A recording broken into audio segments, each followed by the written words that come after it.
Mic check. Anybody got me? Can you hear me?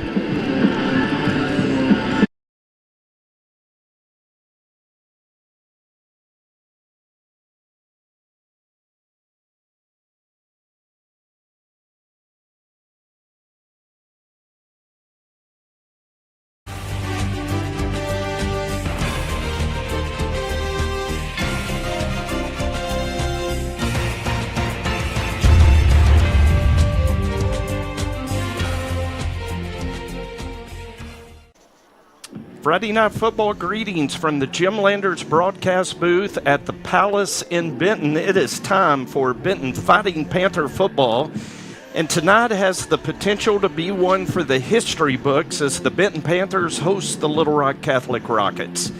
With a win tonight, Brad Harris can become the all-time leader in wins as the head coach at Benton High School with 84. Drew Davis is one touchdown pass away from becoming the first Panther quarterback to ever throw 100 touchdown passes in a career and can surpass Garrett Brown as the school's all-time passing yardage leader with 225 yards. With 240 yards, he can reach the 8,000-yard mark. And oh, by the way, a win tonight would be crucial for the Panthers in their quest to claim a third consecutive 6A East Conference title. I'm Jim Gardner, joined tonight by Terry Benham, Justin Ray, and we welcome back Dio Vanucci from faraway places. I'm telling you, I'm happy to be back. I got to watch you guys, though. My wife's flight got delayed, so I got stuck in my hotel room.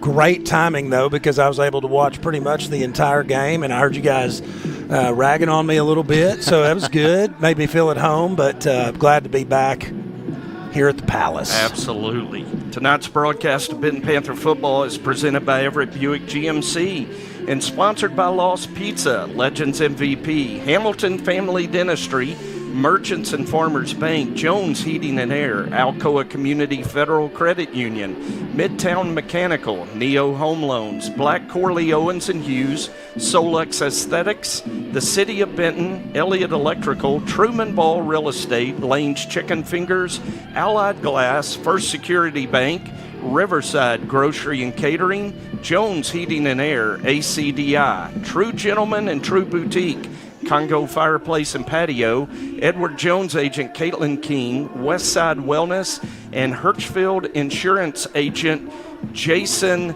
Kelly. And guys, as we mentioned in the open, we are going to have a front row, hopefully, to a lot of history tonight, as Brad Harris can pass the legendary Dwight Fite as the all-time wins leader as the head coach for the Panthers with 84. Drew Davis has several records in his sights. And Dio, I want to bring you in first because Andy Davis told me just a little while ago he credits you and Rob Pepper for Drew becoming a quarterback, that he was a fourth grade tight end playing for Josh Lane's team. Yep. And y'all had a visit and talked about, boy, Drew has all the makings of a good quarterback, and how prophetic you guys were. Well, first off, Rob Pepper is one of the best youth football coaches I've ever been around. I don't know what it is, but he makes magic with the youth. And we noticed that Drew, and there was already a quarterback. The whole point of the PDFL back in the day was we wanted to develop multiple players at a position so that once they got to high school, you had you had somebody to reload. And so we made a very difficult decision to pull Drew off of the team he was on as a fourth grader, move him over in fifth grade and onto a new team, and the rest is history. It's literally going to be history. Yeah, absolutely. What a great call by you and Rob. And Terry, Garrett Brown's one of our all-time favorites. Love that guy. He is a great success right now working at Everett Infinity. And Coach Fite, I mean, one of the finest men to ever call Benton home.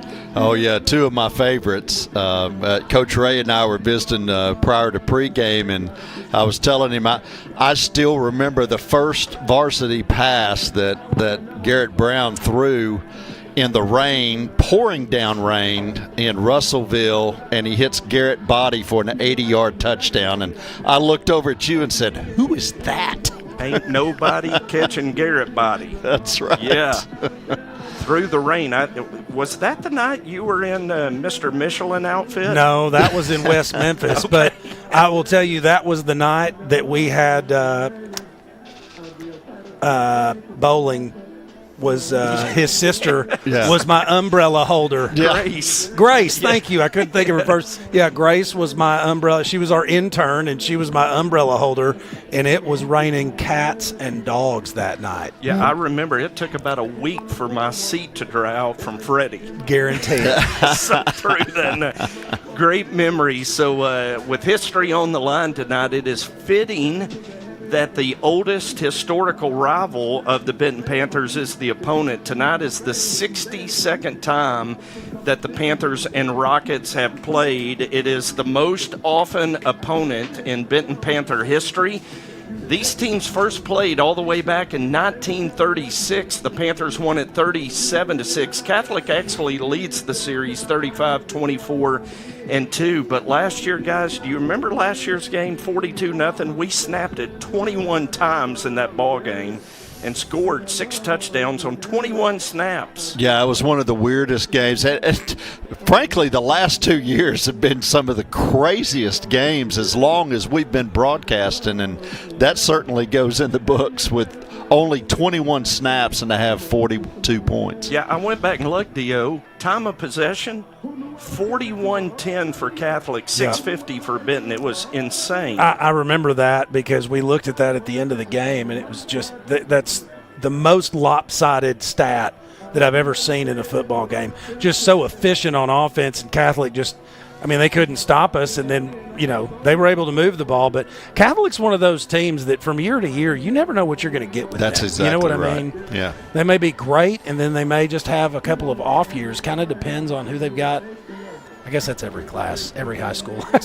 Same deal. And it's kind of an off year for the Rockets this year as they come in tonight 2-5, 1-3. Last week in the 6A East, of course, the Panthers won big at El Dorado. That was a huge win on the road between one-loss teams.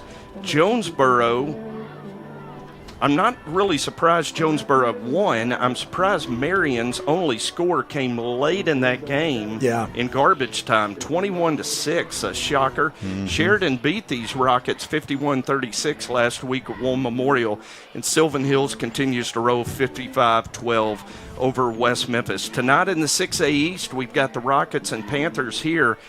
The big game in the conference tonight is Sylvan Hills is at Jonesboro, and we are big Hurricane fans Go tonight. Hurricane. Well, that's what I was thinking. Realistically, the playoff seeding really comes down to that game right there, and we are huge Hurricane fans. Yep. Love them. Want them to dominate that game. So we have the tiebreaker over Jonesboro, but of course Sylvan Hills has it over us, so we need Sylvan Hills to lose again, Terry, and their best chance of a loss is tonight. Yeah, it sure is, and Jonesboro is a team that can deliver that loss. They are a good football team. They're not a great football team, but they're a good football team. And Sylvan Hills escaped here with a win, but I think we can all agree that we really didn't play our A game that night, and so hopefully the Canes will pull an upset and will get us into a 3-way tie, and then we can just take care of our business and let the season sort itself out. Yeah, we've got that one streaming up here, so we'll give you updates on that game throughout tonight. Marion is at Sheridan. El Dorado has to make the million-mile trip to West Memphis tonight. I feel for the Shepherd boys, Terry. They're going to get home about 3 a.m. Yeah, I think I would just stay on Beale Street if it were me. There you go. Last week in Saline County, Bryant kept rolling 42-6 over Southwest. Bauxite got a big win at Malvern last week, 41-16. Arkadelphia defeated Harmony Grove 45-14, and Jason Kelly's Glen Rose Beavers defeated Perryville 42-6. Tonight in the county, Bryant is at Cabot. Genoa Central is at the Pit to take on the Miners. Harmony Grove's at the Hill to play the Nashville Scrappers. And Cutter Morningstar is at Glen Rose. We're going to step away, take our first commercial break. And when we come back on the Everett Buick GMC Panther pregame show, you'll hear Brad Harris's thoughts on tonight's game between the Panthers and Little Rock Catholic on the Benton Football Network. The Everett difference means we treat everyone with respect and honesty. Our customers know firsthand how that feels. You are their main focus. They're all working toward the same common goal, which is providing exceptional customer experience. Everett has earned our trust. Everett always gives me the best deal. Always. Everett made it happen. That's the only place we will ever buy a car from, ever. We are grateful for the opportunity to serve. Discover the Everett difference for yourself. Panther fans, it's hard to beat Friday Night Football in Benton, Arkansas. Each year, our players, coaches, cheerleaders, dance team, and band work countless hours to achieve perfection on the field and become the pride of our hometown. My name is Brian Black, class of '89, and for many years our team at BCOH Architects has worked hard to make you proud of the town we live in. ACDI, the River Center, Boys and Girls Club, and Benton Event Center are some of our favorite projects. We want to make Benton shine, and we look forward to many more years serving you. Go Panthers! Hi, I'm Miranda Kirkendall, owner and advanced nurse injector here at Solux Aesthetics in the heart of downtown Benton. I've had the pleasure of serving our community for the last 4 years. At Solux, it's not about changing who you are, it's about making you feel comfortable and confident in your own skin with the results that look natural and true to you. Whether it's Botox, filler, or skin treatment, I focus on results that look fresh, natural, and unique. I'd love for you to stop by and see me at 149 South Market Street or give me a call at 501-249-4177. Elliott Electrical Incorporated is a proud supporter of Benton Panther football, owned and operated by proud residents of Saline County. Elliott Electrical Incorporated is licensed in 16 states and counting, specializing in new commercial electrical contracting. We bring decades of experience and dedication that has allowed us to serve many communities for over 40 years. Go Panthers! So Little Rock Catholic comes to town Friday. It's our oldest rival. We played the Rockets more than any other school in the history of Benton High School. But I don't know that we ever played a game weirder than last year. Right. We snapped the ball 21 times in a 48-minute game. Right. Catholic had the football for 41 minutes and 10 seconds. We only had it for 6 minutes and 50 seconds. And yet in 21 snaps, you put up 431 yards and 42 points, and Mercy ruled them. It was crazy. I'll take it again to Friday night. Yes. But it definitely was. I think, what did we snap it 2 times in the second half, yes. Scored both times. And I think it was 28-0 at half. And then, bam, we score on the very first play, make it 35, and then we score on the very next play that we get the football back, got the clock going. But man, I tell you what, they're down a little bit this year. When you look at their record, they're not what they've been the last couple of years, but I know they're going to play us tough. Whenever I had the opportunity to pick them up in 2020 as a non-conference game, I wanted to do that because you had let me know that was the longest, richest tradition we had, and I like that. I want to continue some tradition, Benton football tradition, of rivalry games and things like that. And they have played us close every year. It's a 3-2, win-loss in our favor. So they've gotten us a couple of times. We've gotten them 3. And, I know this year they're going to look at us as an opportunity to continue their season. They got beat last week by Sheridan, and they know that they need to win out in order to get in the playoffs. So they got to have a couple of big wins, and they've got us, and then they've got Marion, and finish up with Sylvan Hills. So, they don't have an easy road, but I know that they're going to come in and give us everything that we want. They've done that every year except for last year. Last year is the first year we've gotten on them and really pulled away because you flash back to 2023, man, it was a close ball game. And then 2022, they got us early in the conference schedule, and we chased them all year. And, so there's been some really good football games, and I know that it's going to be again like that this week. Coach Cochran, the second year with him at the helm at Catholic, and I know he's going to really emphasize this game, us being a close proximity and with a little bit of a history there. Yeah, you mentioned Catholic being down a little bit this year. What do you see out of them offensively and defensively? Well, they're a little bit younger on the offensive side of the football. They, Jackson England was their 3-year starter, I think, for them at least 2 years, and a really talented quarterback. They've got a kid that moved in right before this summer sometime, and so I got a new quarterback. He's really solid. He's almost like their running back for them. He's about 6'2", 200. Does a really good job. Offensive line, they got a couple of guys back, but receivers, I think most of their better receivers graduated. They do have one kid back, number 16, really talented kid, but they've struggled to put some stuff together. They've changed a little bit of an offensive philosophy. They're running a little bit more zone read, option look out of shotgun flexbone stuff. So they've changed a little bit of philosophy, what they want to do. I think they're trying to maybe keep the ball intact, possess the ball a little bit more, slow it down with run game. Defensively, they have a lot of new faces, not very much coming back. Last year they finished 9-1, but they got really gutted toward the end of the year with injuries. I think they had 5 kids in the last 2 to 3 weeks of the season. They lost for the year for ACL knee injury, something that they didn't get to play, and then they got upset, in the first round by Mountain Home. So they've still got something to prove, they feel like, but they did lose a really good senior class. They've struggled in that junior high conference with this group that they've got coming in right now, but I know that they're going to come in and ready to play our guys, and we got to protect against the letdown game. We've had 2 good weeks. We've played really well, and big home game for us. We're going to have a great crowd Friday night. We're doing military appreciation night, and I love that night. See all the flags come out and honor those people, So we need to perform really well Friday night. Give me a couple of keys to win Friday. Well, last week I told you that we needed to control the line of scrimmage, and we was able to do that. This week I've told the guys I think we need to dominate the line of scrimmage, and we need to really get after it in the run game and on our box play on defense. That's where we can't allow them to try to control the line of scrimmage. We need to dominate the line of scrimmage. Really like our matchup there, Jim. I think our defensive box play matches up really well against their option run game. They tend to want to run it more than they do throw it right now. And we know kind of formation of when they get in certain formations, when they like to throw the football. So I really like the matchups up front. So I think that's a huge key that people need to watch. Every week a coach could say that, but this week we really need to take it to them up front. So it's your first chance at 84 wins. Right. And that is a big part of the story Friday night.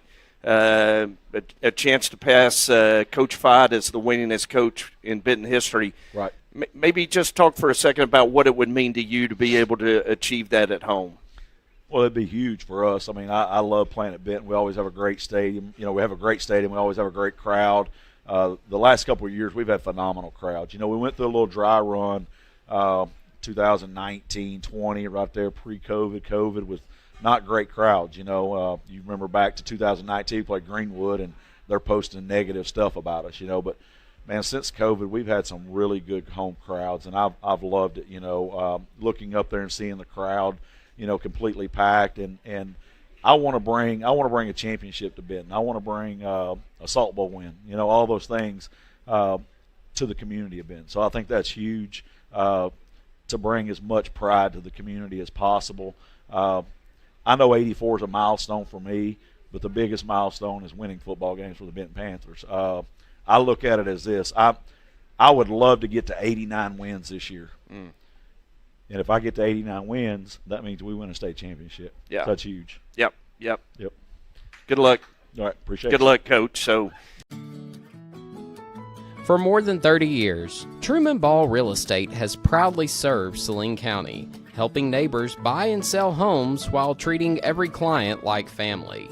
Scott and his team at Truman Ball love Benton Panther football and would be honored to be on your team too. Truman Ball Real Estate, where clients become family.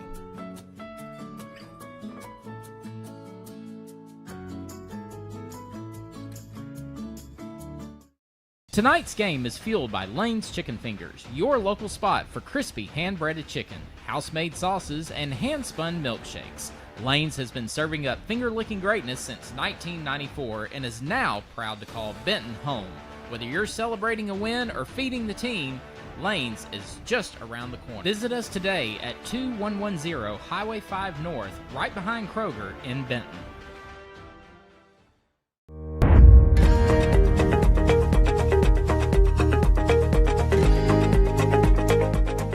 Is there anything more exciting on Friday nights than taking the field in front of your hometown fans? One of the most rewarding things about football is working with your team to move the ball across the goal line. My favorite part about football, though, is playing on a team. And when it comes to that, when it comes time to buy or refinance, you've got the team at Neo Home Loans to help you get across the goal line. Merchants and Farmers Bank has become the local choice for many Panther, Hornet, and Saline County fans. The bank has local owners, local board members, and makes local decisions with senior management who live in Saline County.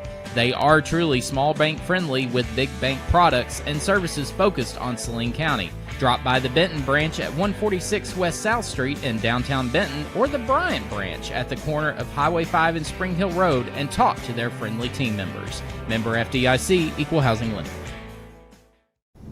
Welcome back to the Palace and the Everett Buick GMC Panther pregame show. Just a little under 10 minutes till kickoff tonight. On Military Appreciation Night, Terry, they had the ROTC with a large American flag at center field, and the Panthers are going to run out, the seniors carrying the American flag. I know this is one of your favorite nights of the year. Yeah, this is my favorite night of the year, and we've got fall temperatures, and man, what a great display of that American flag. And I love what they do at the ROTC program, teaching the respect for the colors. You see all of the kids there that are taking real good care of that American flag as they fold it back up. It's a great program, the ROTC at Benton High School, as we break down the numbers tonight in the Edward Jones agent Caitlin King by the numbers. The Panther offense coming in averaging 43 points a game. And Justin, I want to bring you in for the first time tonight.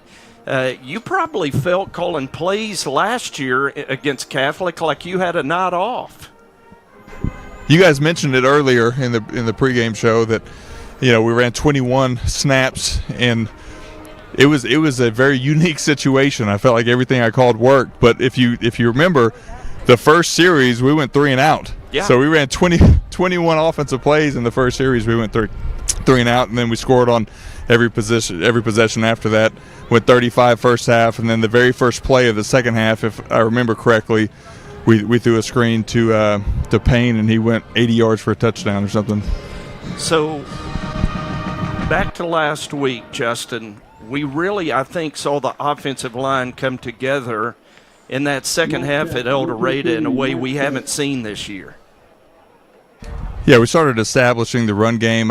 Coach Gentry, when you're an offensive lineman and an offensive line coach, you don't get a lot of praise very often. Everybody sees what you do wrong, and nobody really praises you when things go well. And that's a really hard job to try to get 5 guys to work together. And it's a really hard job to be one of those 5 guys.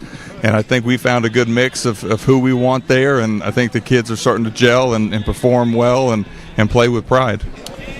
On the defensive side, Dio, you got to watch last week, and it was a power run team in El Dorado. We're going to see a run-first team again tonight in the Catholic Rockets. Well, and if there's any area of the Panthers' defense that has been really hot or cold, it's their rush defense. Against some teams, we look all world on defense. You can see there on the stats for the season, allowing about 170 yards on the ground, 236 through the air. But when you look at the Rocket offense, they're averaging about what we allow, 164. Where they get really, really weak is in the air. And so, don't be surprised to see us load up the box a little bit more tonight and take advantage of that. I have a feeling the Rockets may have some tough sledding against this run defense tonight. And, Terry, the anomaly is really the Jonesboro game. It's a Jonesboro team that ran for over 300 on Catholic. That was the best run defense game by the PDC this year. Yeah, they have struggled a little bit with the Jekyll Hyde thing, where they just come out and they play lights out, and then they come out and they play with the 3 and 4. They'll play all world for 3 plays and then give up that big play. Sylvan Hills is a great example of that. Exactly. We were not the same defense against Sylvan Hills that we were against Jonesboro, a team that put up 400 yards on Conway, a 7A team. So, it's which defense decides to show up. Yeah, that's exactly. But tonight, we've had a couple of teams that played eat the quarterback on us. Tonight, it's eat the quarterback because Phillips Blair, their quarterback, combines for about 80% of their yardage. And he's either running it or throwing it. He has almost as many rush yards as he does passing yards. Yeah.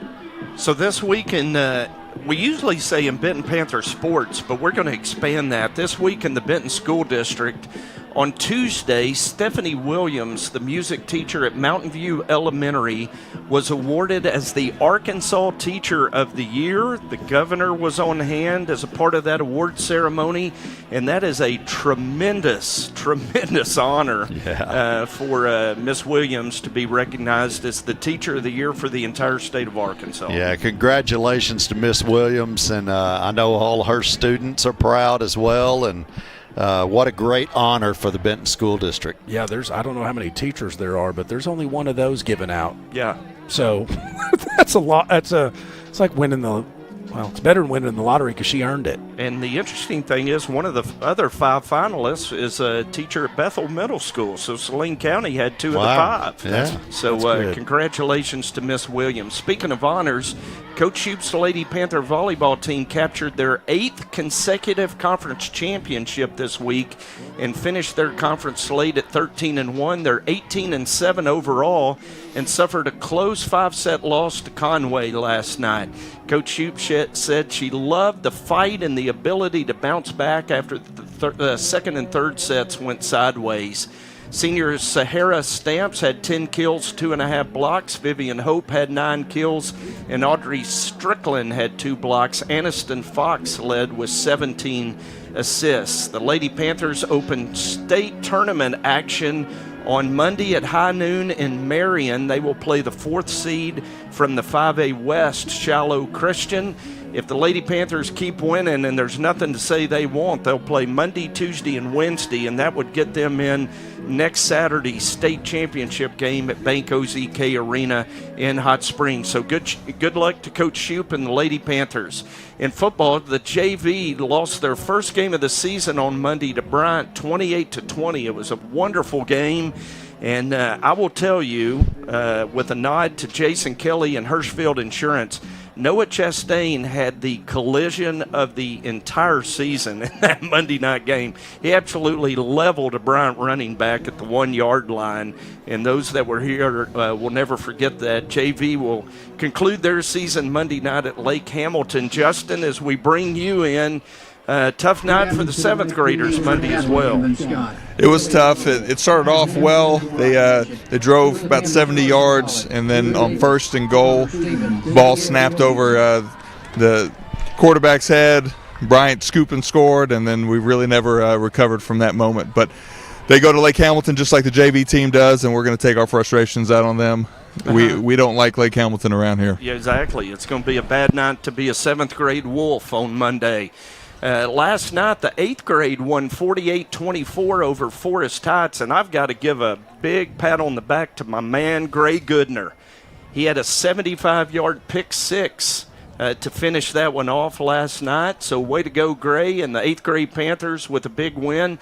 The freshmen won 34-18 last night over Little Rock Southwest, and so both of those teams are 5-4. They will finish their season in 2 weeks right here at home on November 6th against Bryant at 5:30 and at 7 o'clock. All right, it is True Gentleman Picks to Click time, and Terry, you're up first tonight. Well, I went with Drew Davis. I mean, tonight is also a special night for him with one more passing touchdown. He goes to 100, needs 225 yards to break the all-time passing yards record.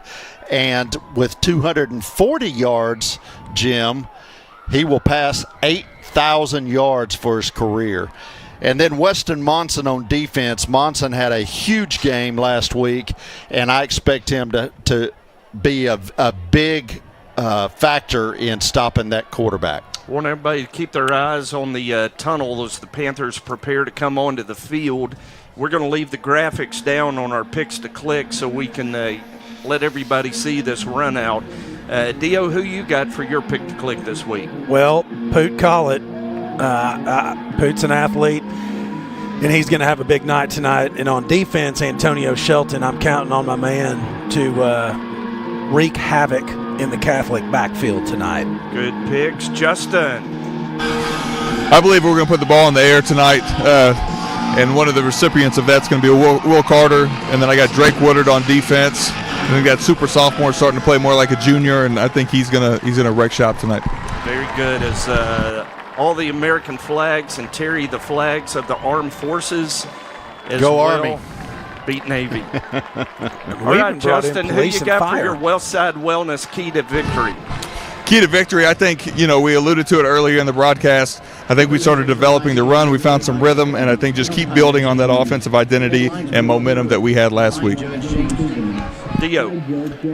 Simple. Tackle fundamentals. Just make tackles. we're better on paper across the board, size, athleticism, all of that. It just boils down to get there, make tackles. Terry, the overall key to victory. 3 scores will get you 5. I think it's really important that the Panthers start fast and get 3 quick scores on the board. And I think if they do that, Dio, we'll be going home early. I like it. I like the positivity, and I agree with you. I think you're exactly right. It's 58 degrees at the Palace. The wind is brisk out of the north at 10 miles an hour.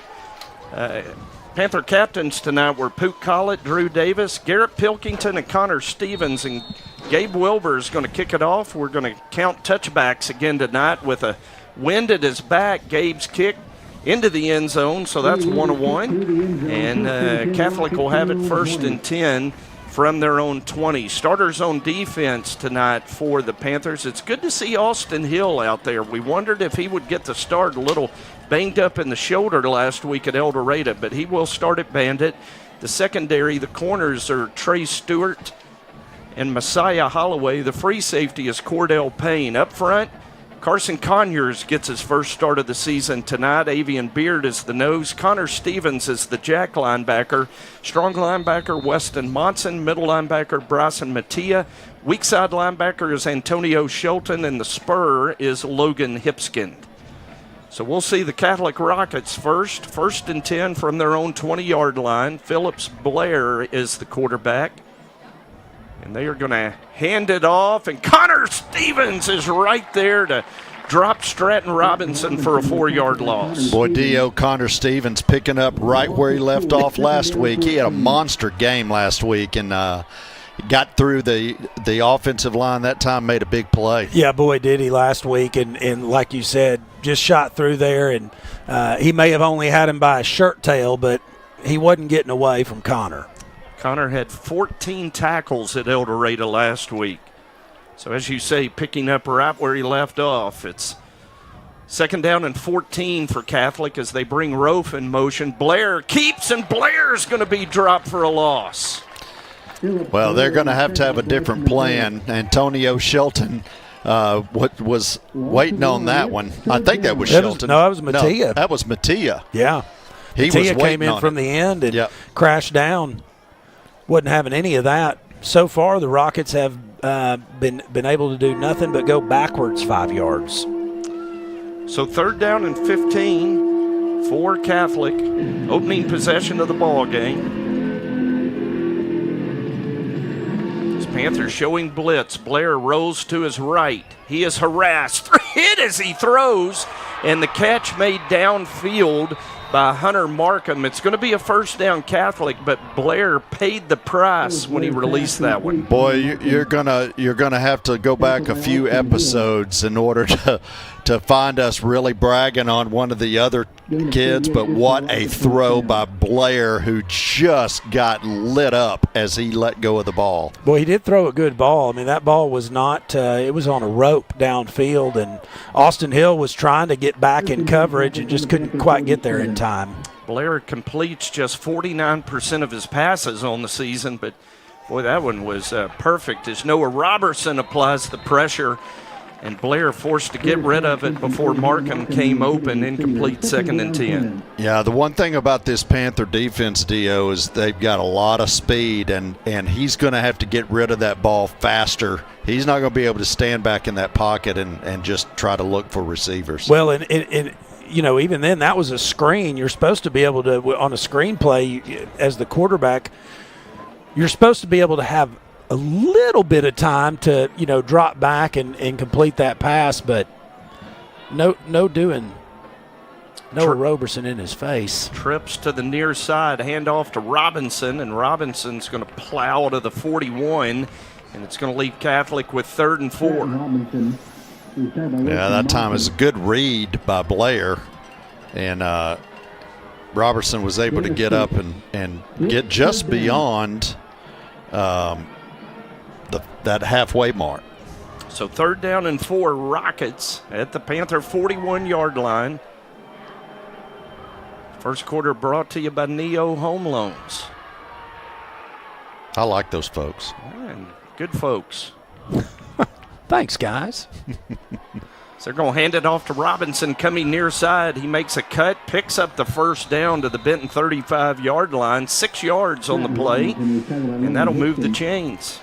Well, right now the Panther defense is having that third down issue. They play brilliant for 3 plays, and then that next play is not the brilliant play. Catholic 2 of 2 tonight. Panthers giving up on the season just 35% conversion on third down. They were 24 of 81 allowed coming in tonight. It's Robinson again with the carry, and that time the Panthers corral him at the 33, gain of 2 at 2nd and 8. Boy, that was a really, really good job by Noah Robertson on setting the edge that time and causing him to let that ball go. Yeah, he was really holding on to that mesh for a while. He was making the defender try to commit, but it did not work out for the offense. You could tell he wanted to run with it. But Noah had that edge set, and he had to give it. 2nd down and 8 for Catholic. Pistol formation. And Blair is pressured. He's scrambling to the right, throws this one away. It looked like he was trying to get it to Guy Webb, but thrown well out of bounds, and it'll be 3rd and 8. Yeah, the thing is, if he would have thrown a jump ball, they probably get that and maybe even score a touchdown. Stewart fell down. They're pulling. They swapped out Corey Anderson for Austin Hill here, trying to get a little bit more speed in the defensive backfield here on 3rd and long. So Corey checks in at the bandit position in place of Hill. 3rd down and 8, trips to the near side. Blair looking that way. He's going to throw underneath to Webb. Webb makes the catch, and that's a great open field tackle by Trey Stewart. Boy, it sure was. Stewart tracked him the whole time and was just right there as soon as he caught the ball. So it's 4th down and 4 for Catholic at the Benton 29-yard line. And they're in no man's land. They don't really I don't know about their kicker, but they kind of have no choice but to go for it on 4th down right here. Lincoln Perez is their kicker. He has 2 of 3 on field goals along a 37. So Catholic going to go for it on 4th and 4. Trips to the wide side. Blair rolls that way, looking, throwing well over the head of Hayden Rofe, his intended receiver. So the PDC holds, and it's going to give the ball to the offense with 7:28 to go. And guys, don't be surprised if Drew Davis tries to hit that 100 touchdown mark on play 1. I would not be surprised one bit. That would echo that efficiency from last year. So here we go. Keep an eye on Poot. As Panthers go trips to the left. Going to motion Poot out. Drew looking that way. Going to come back underneath to Easton Snellings, who makes the catch. And Easton, boy, look at the effort. Out at the 42. That's a gain of 13 and a 1st down. Boy, I love to watch Easton play. Man, he never gives up. He never gives up on any play. With Corey playing defense tonight, we're going to get to see a lot more of Easton on the receiver spot. That was his 15th catch of the season. 1st down Panthers. Drew on the out route to Will Carter, makes the catch. He's running away from the Rocket secondary into Catholic territory and out of bounds at the 38-yard line. That's a gain of 26 and a 1st down. As Dio would like to say, that was a nifty move. It was a nifty move. Will Carter has a lot of nifty moves. Going to fake to Gunner, throw to Poot. Poot makes a catch in traffic. Falls over the 30-yard line, down near a 1st down. They're going to mark him short at the 29, a gain of 9. You know what Drew Davis is saying right now? You better cover all of them. I was about to say he's thrown 3 times to 3 different receivers. He needs to go for JCB now and just go 4 for 4. Drew looking for Will Carter just beyond his outstretched arms at the 5-yard line. 1st incompletion on 2nd down and 1, and it'll make 3rd down and 1. Well, we may see our first run tonight. Let's see what this offensive line can do. Drew at 42 yards passing on this opening drive. We're going to track that all the way to 225 for him. 3rd down and 1. As Panthers bunch the formation. Hand it off to Gunner. He's got the first down over the 25 down to the 24-yard line. Move the chains. Boy, that was a great job by the offensive line opening that hole. They really have. The offensive line really has after that. Seems like after that Sylvan Hills game, they've started to kind of put it together. As Drew drops back. Drew pressured. Drew's got to get rid of it to Will Carter.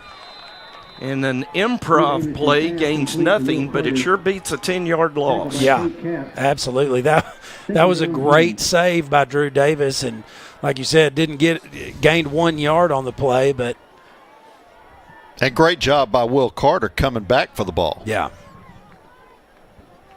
Will with 2 catches, came in with 28. Did we Nate Beckham? Sure did. We haven't done many Nate Becks this year, Terry. Yep, that hard count caught him. I was a little nervous that maybe we flinched because you had 3 of them that jumped. That'll make a much better 2nd down. Panthers in the red zone at the 19, scoring on 86% of their red zone drives as Drew lobs it up. Incomplete. As Will couldn't hold on to it as he hit the turf. Boy, you saw Will make that break, and you knew what was coming next. Yeah, it was a pretty pass. It was a pretty pass. It was right where it needed to be, but Will just couldn't hang on to it through the. Well, the ball drifted a little bit in the wind and got Will turned around. 3rd down and 5. Drew drops back. Drew pumps. Drew throwing for the post, and a clear pass interference coming up as Peyton Capps, the corner, tackled Easton Snellings, and that's going to give the Panthers a 1st down. Well, Peyton Capps is their tackle leader, but that's one tackle that he probably should have left off. Defense number 18. Fully pass the distance to the goal. Results in a 1st down. So it'll move it just inside the 10-yard line. Benton has a 1st down and goal. 1st and goal, Panthers. Trying to dent the scoreboard first tonight. As Drew drops back. Drew looking. Drew throwing for the corner. Touchdown, Will Carter. That is touchdown number 100. And there it is. And what a beautiful pass it was. Boy, the great touch. Watch this touch as he falls back and drifts that ball. And, I mean, what a beautiful pass. In the student section, the fans holding up 100 posters for Drew's 100th career touchdown pass. Gabe Wilbur kicks it to Tull, and the Panthers lead it 7-0 with 5:23 to go in a rapidly moving first quarter. And Justin Ray, I know you are pumped down there to see Drew Harris get 100 career touchdown passes. That's a sight to see, man. Anytime history is broken here, especially on the offensive side, let me see if I can get into zone. Yeah, very much so. Just got a good embrace by him. And I'll tell you this, that's probably the most conviction I've seen him throw the football this season. Every single time he threw the ball, it was with a purpose and a mission. Very, very great opening drive right there. Proud of these guys, proud of that kid. 51 passing yards on that drive. It took 8 plays, 71 yards in 2 minutes, 5 seconds. And DOU and Rob Pepper swelling with a little pride right now. I guess so. After we ribbed you last week for not being here, we're trying to build you back up tonight. I appreciate that. Well, honestly, that's the whole thing. When the PDFL first started, we were committed, and I believe the PDFL is still committed to improving the entire program. That was the whole point of it, and putting Drew Davis on the gray squad as a 5th grader and making him a quarterback was a great decision. We sure are glad we did it. And you know who the quarterback was that was on the Maroon team? Paxton. Or, and obviously his future was with a little round white ball and a stick. Different ball. different ball. And so it was a great move. But you know what? Here's the deal to Andy and Leslie. They went along with my plan. There was a little consternation at first about being switched from a squad that had just won the championship, but at the end it worked out. No doubt. As Phillips Blair upended for no gain, 2nd and 10. Yeah, it worked out for Mattia that time too. Mattia's tracking Blair in and held him to no gain. Bryson leads the team in quarterback hurries with 10. He's got 2 tackles tonight, giving 39 on the season. 2nd down and 10 for the Rockets at their own 20. As Rofe, the leading receiver for Catholic, motions. Blair is pressured. Blair sacked by Avian Beard. His 3rd of the season in the backfield at the 15, a loss of 5, and it's 3rd and 15. Boy, Blair is going to have to get used to this pressure because I will tell you this, it's not going to change the rest of the night. Those linemen are going to get tired. And the beauty of it is they're getting this pressure with, oftentimes just a 4-man rush. They're not bringing 5 or 6. They're just bringing 4, and those down linemen are doing a great job of creating that. See Mattia and Robertson, the ends. Robertson gets double-teamed. Blair throws, and he threw before his receiver came out of his break. Ben Gassaway threw it out of bounds, incomplete. Catholic's going to have to punt it away on a 3-and-out. Yeah, Antonio Shelton providing a little motivation to get rid of that ball quicker than he wanted to right there. I would agree with you. He throwed it. He throwed it. Hey, I'm good for 1 grammar error a week. Miss Hastings did correct me at church Sunday, so the punt is a low-line drive into the wind, and Panthers going to have great field position at the 35. That's a 20-yard punt, and the offense right back out there. Justin? Yes, sir. I'll tell you on defense, one thing I like what we're doing is Coach Harris is doing a lot of twist stunts, moving the defensive line and the linebackers quite a bit. I think it's confusing their up front offensive line. I'm going to go ahead and say we're going to put the ball in the air and continue to throw the football, especially with the wind in our back. Yeah, with the wind at your back here in this first quarter, take advantage of it. So Drew has Gunner in the sidecar to his left on 1st down and 10. Fake to Gunner, throw to Barger, and it got through his hands, incomplete. 2nd down and 10. Spreading that ball around a little bit. There's the shot to Barger that you were looking for earlier, Dio. Yep. Well, and I think on at least on that play, Catholic's in man coverage, and I feel like we got some receivers that can beat man coverage. Empty gun is Deaton goes to the slot to the near side. Drew setting up a screen for Poot. Poot gets a block from Pilk out front. And Poot's going to be down inside the 25 to the 22-yard line. That's a 13-yard gain and a 1st down. And, guys, I call Rex's scoreboard show every Friday and get to pick a player of the game. And I usually pick someone different than we do. Pilk was my guy last week for getting that touchdown. Got to be Pilk from last week. Anytime a right tackle scores a touchdown, look, Gunner fights behind Madison Hurd down to the 18 for a 4-yard gain. Love watching Gunner run, man. He runs hard, leans into the wind. Gunner Deaton was tied by Evan Scott. Gain of 4, 2nd down and 6. 2nd down and 6, Panthers. In the red zone again. Panthers scored on their opening possession. It's clock under 3 minutes to go in this first quarter. Benton leads at 7-0. As Drew gets play signaled in, has trips to the wide side of the field. Takes a snap. Drew looking left. He's throwing left. Catch is made by Carson Collett, diving for the pylon.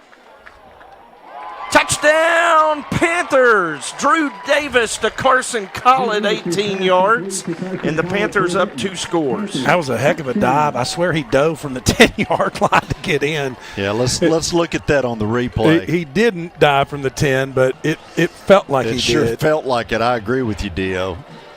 But he did. He made it. He did dive from the 4 and then hit the pylon with the football, and as we've learned, that's a touchdown. That's a touchdown. That was a great play. Snellings holds Wilbur's extra point. And Gabe now 39 of 39 for the season on PATs, and the Panthers go up 14-0 on a 4-play, 35-yard touchdown drive. Drew Davis throws his 101st career touchdown pass, and Justin, Coach Harris and I looked it up yesterday. When Drew gets to 108, he goes into the Arkansas Activity Association record book for career touchdown passes. I didn't know that. That's pretty impressive. Where does that rank him all time? It would rank him 15th all time in the state. They actually published the top 15 in every category. So when Drew gets to 108, he goes into the state record book. That's pretty cool. That's definitely going to be something to celebrate. One thing I want to point out, too, on the season, we now have 2 receivers that have gone over 500 yards with that catch that Collett just had. Yeah, Poot and Carter. And Drew has been throwing to those guys since 5th grade. I was about to say, he's been throwing to him for a while. Yeah. So 4-play, 35-yard scoring drive in a minute 20. Panthers up 14-0. Onside.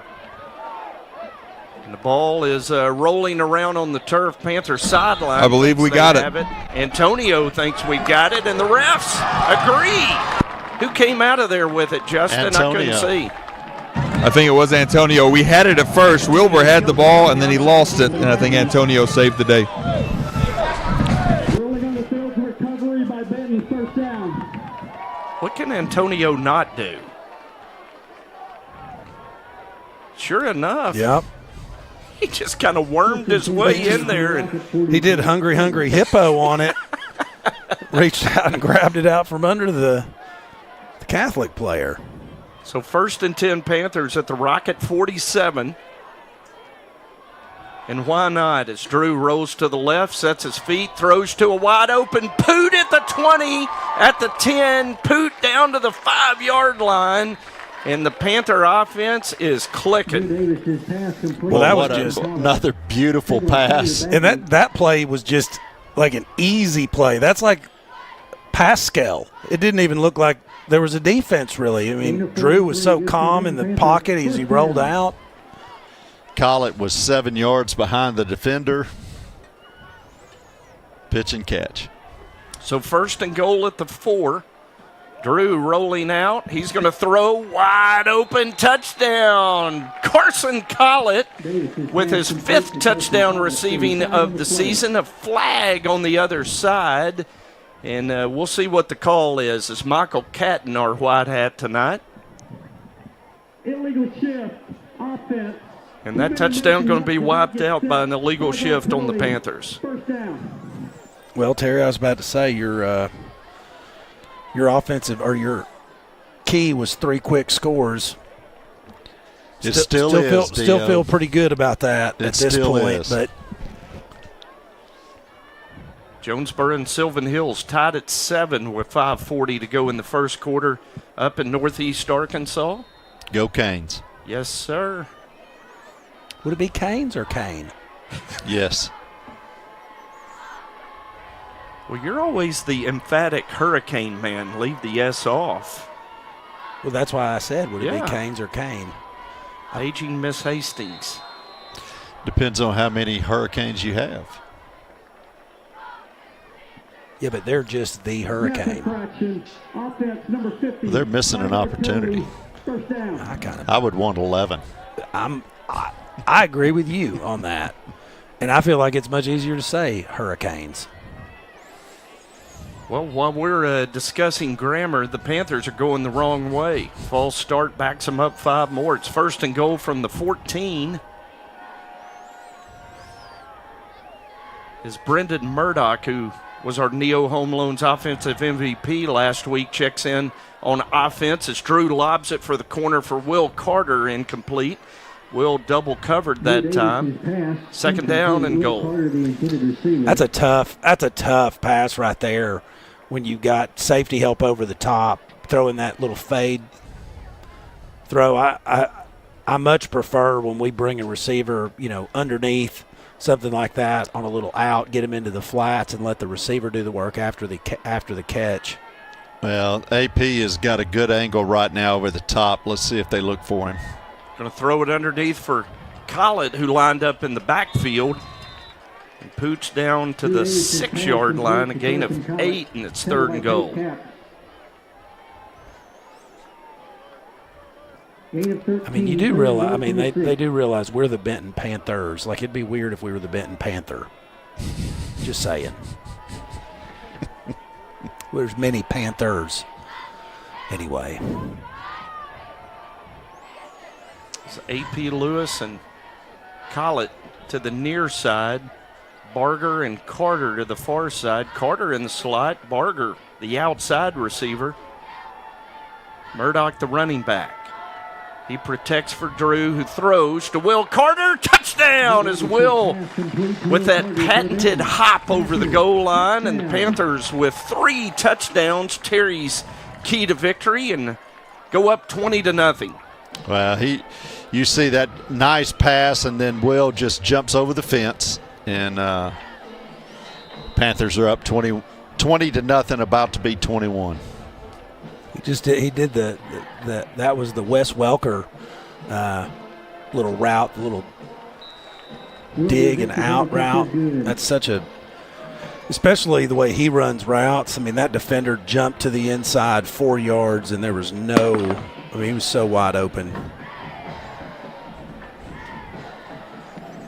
Justin, the Panthers have already snapped it 16 times. What happened to our efficiency against Catholic? Yeah, I still think we're pretty efficient. 3 for 3, 3 touchdowns. One thing that I really like to see what we did was overcome adversity. We shot ourselves in the foot twice. Unforced errors backed us up, and we still found a way to score. Very impressive. And that touchdown put Will Carter double-digit touchdowns on the season. 10 touchdown catches for Will. Justin, you're bringing it stat-wise tonight. I'm telling you. He's on it. Well, somebody did a really good job to put a bunch of papers in my hand with all the stats. Thank you, Jim. Yeah, you get that every week. This is the first time you've looked at it. I felt like it was a little thicker today. It is, because Catholic's roster was 3 pages. That's part of what made it. Is kickoff into the end zone, and I tell you, Coach Harris has talked about this about every week at Panther Live. The weapon that Gabe Wilbur is, forcing high school teams to go 80 yards. He is just so consistent. Yeah, he really is. He's by far the most consistent kicker we've had in a decade for that. Agree. And I say it every week. We get one more year. Telling you, the way Gabe's kicking, he may be one of our top recruits. I mean, he's D1 level leg. Is Robinson on the carry, and he is barely going to get back to the line of scrimmage as Shelton and Stevens sandwiched him. Yeah, Shelton was having none of it. He had that right side locked down.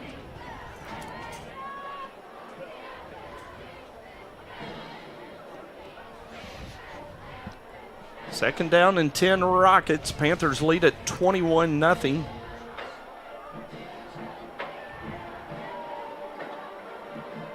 It's Conyers and Beard dig in. Mattia coming off the edge. Blair going to lob it out incomplete and going to get a PI on AP Lewis as he had a hold of Guy Webb. And he didn't need to. Yeah, that was. He didn't really need to. It was clearly holding on that play. Monson comes off the field. Monson going on a recruiting trip to Harding next weekend. Oh, yeah? No Southern Arkansas is interested in him. Junior linebacker with 72 tackles coming into tonight's game. So Rove goes in motion. Blair hands it to him, and the jet sweep's going to pick up 4 yards. It'll be 2nd and 6. Well, I'll tell you something. A player like Monson, college coaches start drooling at him because of his frame. They look at him and think, boy, if we can get this kid up to 225, he's going to be nasty. 6'3", 185 right now, and an incredible wingspan. You can't coach that. Right. Good Lord. Gets all the credit for that. As a little razzle-dazzle from Catholic as Markham throws for Webb, incomplete as they ran the reverse pass and the throw beyond Webb's reach. It'll be 3rd and 5. Well, that was a good route. He was open. They just threw it too far, Dio. Yeah, he was open, and he kind of broke away after the ball was in the air because he was actually fairly well covered. But that's what happens when you have a running back throw it or a receiver. So 3rd down and 5 Rockets. Ball on their own 40, 16.8 seconds to go in the first quarter. It's been all Panthers tonight, 21-0. It's Blair. Throws underneath. Robinson can't hold on to it, and it's going to be 4th down. We should see the Catholic punt team. Jim, do we have any updates on the on the game? Yeah, Jonesboro just scored to go up 14-7 with 2:51 to go in the first quarter.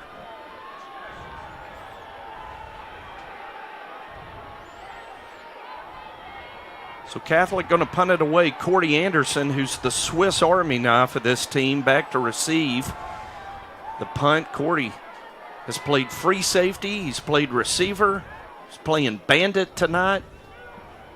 And Cordy fields the punt at the 28 and slips on the return, and they're going to mark him down at the 32. So 2.9 seconds to go in the first quarter, and the Panther offense has it back. They've scored on all 3 possessions thus far. Well, nothing like a one-play, 2.9-second drive to go however many yards that is, 68. I'm 40. See what Drew Davis and Drew Harris have in mind. As Drew drops back, going to throw it deep for Will Carter. Catch! Oh my gosh! Shades Are you of kidding me? El Dorado when he kept his balance last week. One of the Yarnell's Plays of the Week nominees. And it is another Panther score. One play, 68 yards in 2.9 seconds, just as Dio ordered. I got a question for the pick-to-click points. Is that bonus points for that long of a catch? Nope. Should he? I think he should get some bonus points. I know at Yahoo Fantasy you get bonus points for those long touches. So the quarterback does it, but the receiver. Listen, the penalty wiped my 6 points off the board on the last possession, and your guy got it.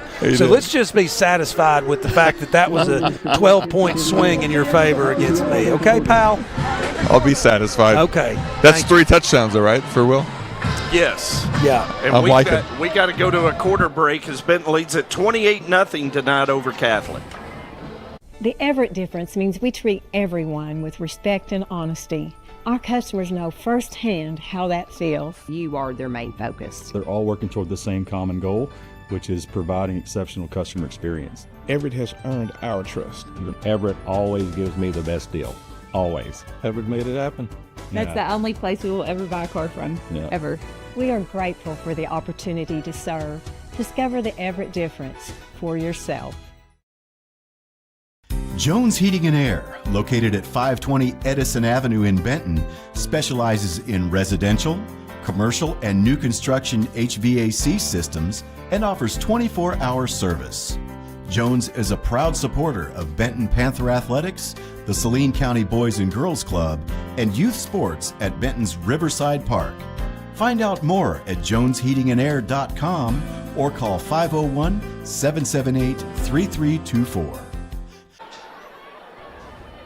As we open the second quarter with a kickoff, Gabe with a scud missile that goes out of bounds. He's mad at himself for that one. Furious. He really is. He's like, dadgummit. So the touchback streak ends as Gabe kicked a spiral right out of bounds. But guys, Drew Davis in the first quarter tonight throws 4 touchdown passes to give him 103. 207 yards passing, so he's 18 yards away from breaking Garrett Brown's all-time school passing yardage record. It's a heck of a first quarter. You ain't kidding. Let's have a repeat the second quarter. The second quarter opens with Catholic football, 1st and 10 at the 35 following the kick out of bounds. They're going to mark it on the near side hash. Second quarter brought to you by Jones Heating and Air, located at 19133 I-30 Frontage Road in Benton. Stratton Robinson carries for 4 yards. Boy, 4 yards has kind of been on the ground, Dio. 4 yards has kind of been their bailiwick tonight. Yeah. Yeah, they haven't. They've had tough sledding for sure. I'm curious to see the halftime stats, team stats as far as that goes, because I have a feeling Catholic's going to be they may be under double-digit yards unless they do something on this next few series. Well, they had that long 38-yard pass, remember, well, on first. I'm talking about rushing. Oh, okay. Realistically, yeah. Well, that one goes backwards as Weston Monson dumps Robinson for a loss back at the 38, and it'll be 3rd and 7. 3rd down 7. Yeah, it was a good job, and honestly, I don't know who to give the credit to. The entire defensive line just basically collapsed that front. Mm-hmm.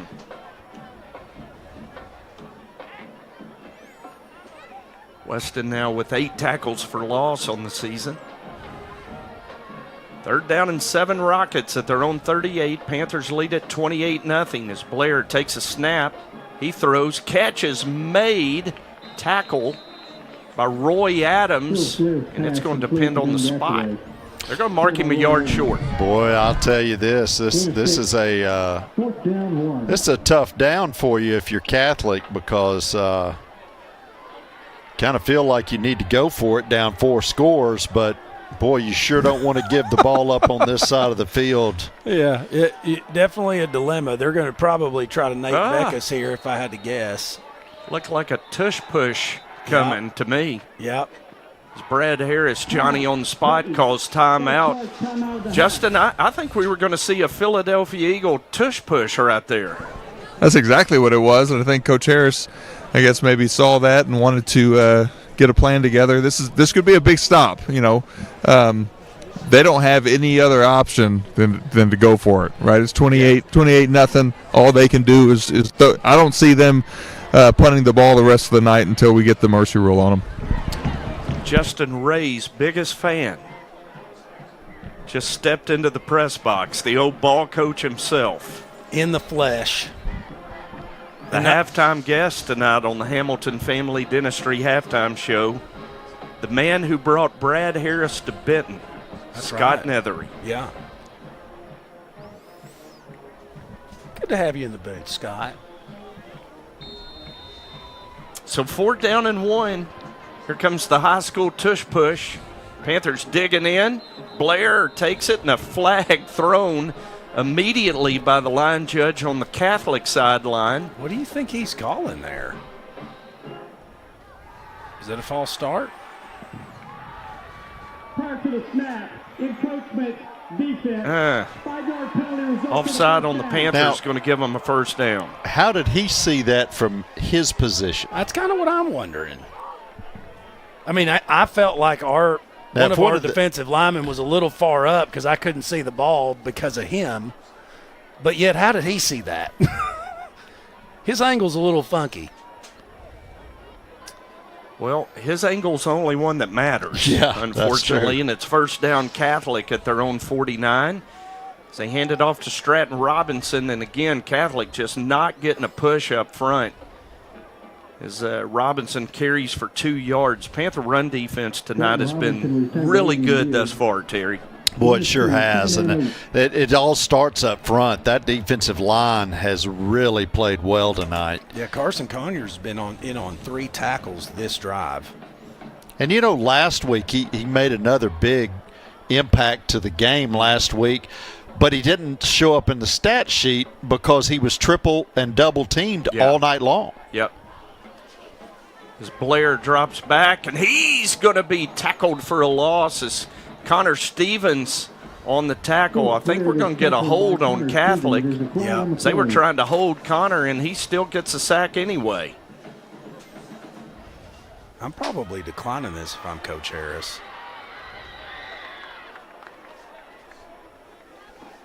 So officials are asking Coach Harris what he wants to do. He says go on and back him up. Yeah, make him throw, man. Offense number 55, 10 yards away from the previous spot.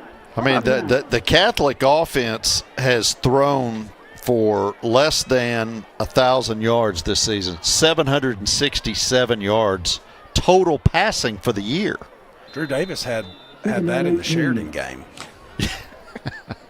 Felt like. 2nd down and 18 as Blair throws for Hayden Rofe, and Hayden Rofe is tomahawked from behind by Connor Stevens. We have a nominee for the collision of the game. Definitely have a nominee. Connor Stevens just said, write my name down. Well, I mean, Connor couldn't get to the quarterback, but then Rofe gets up against a wall of Panthers, and Connor Stevens just never gave up on the play.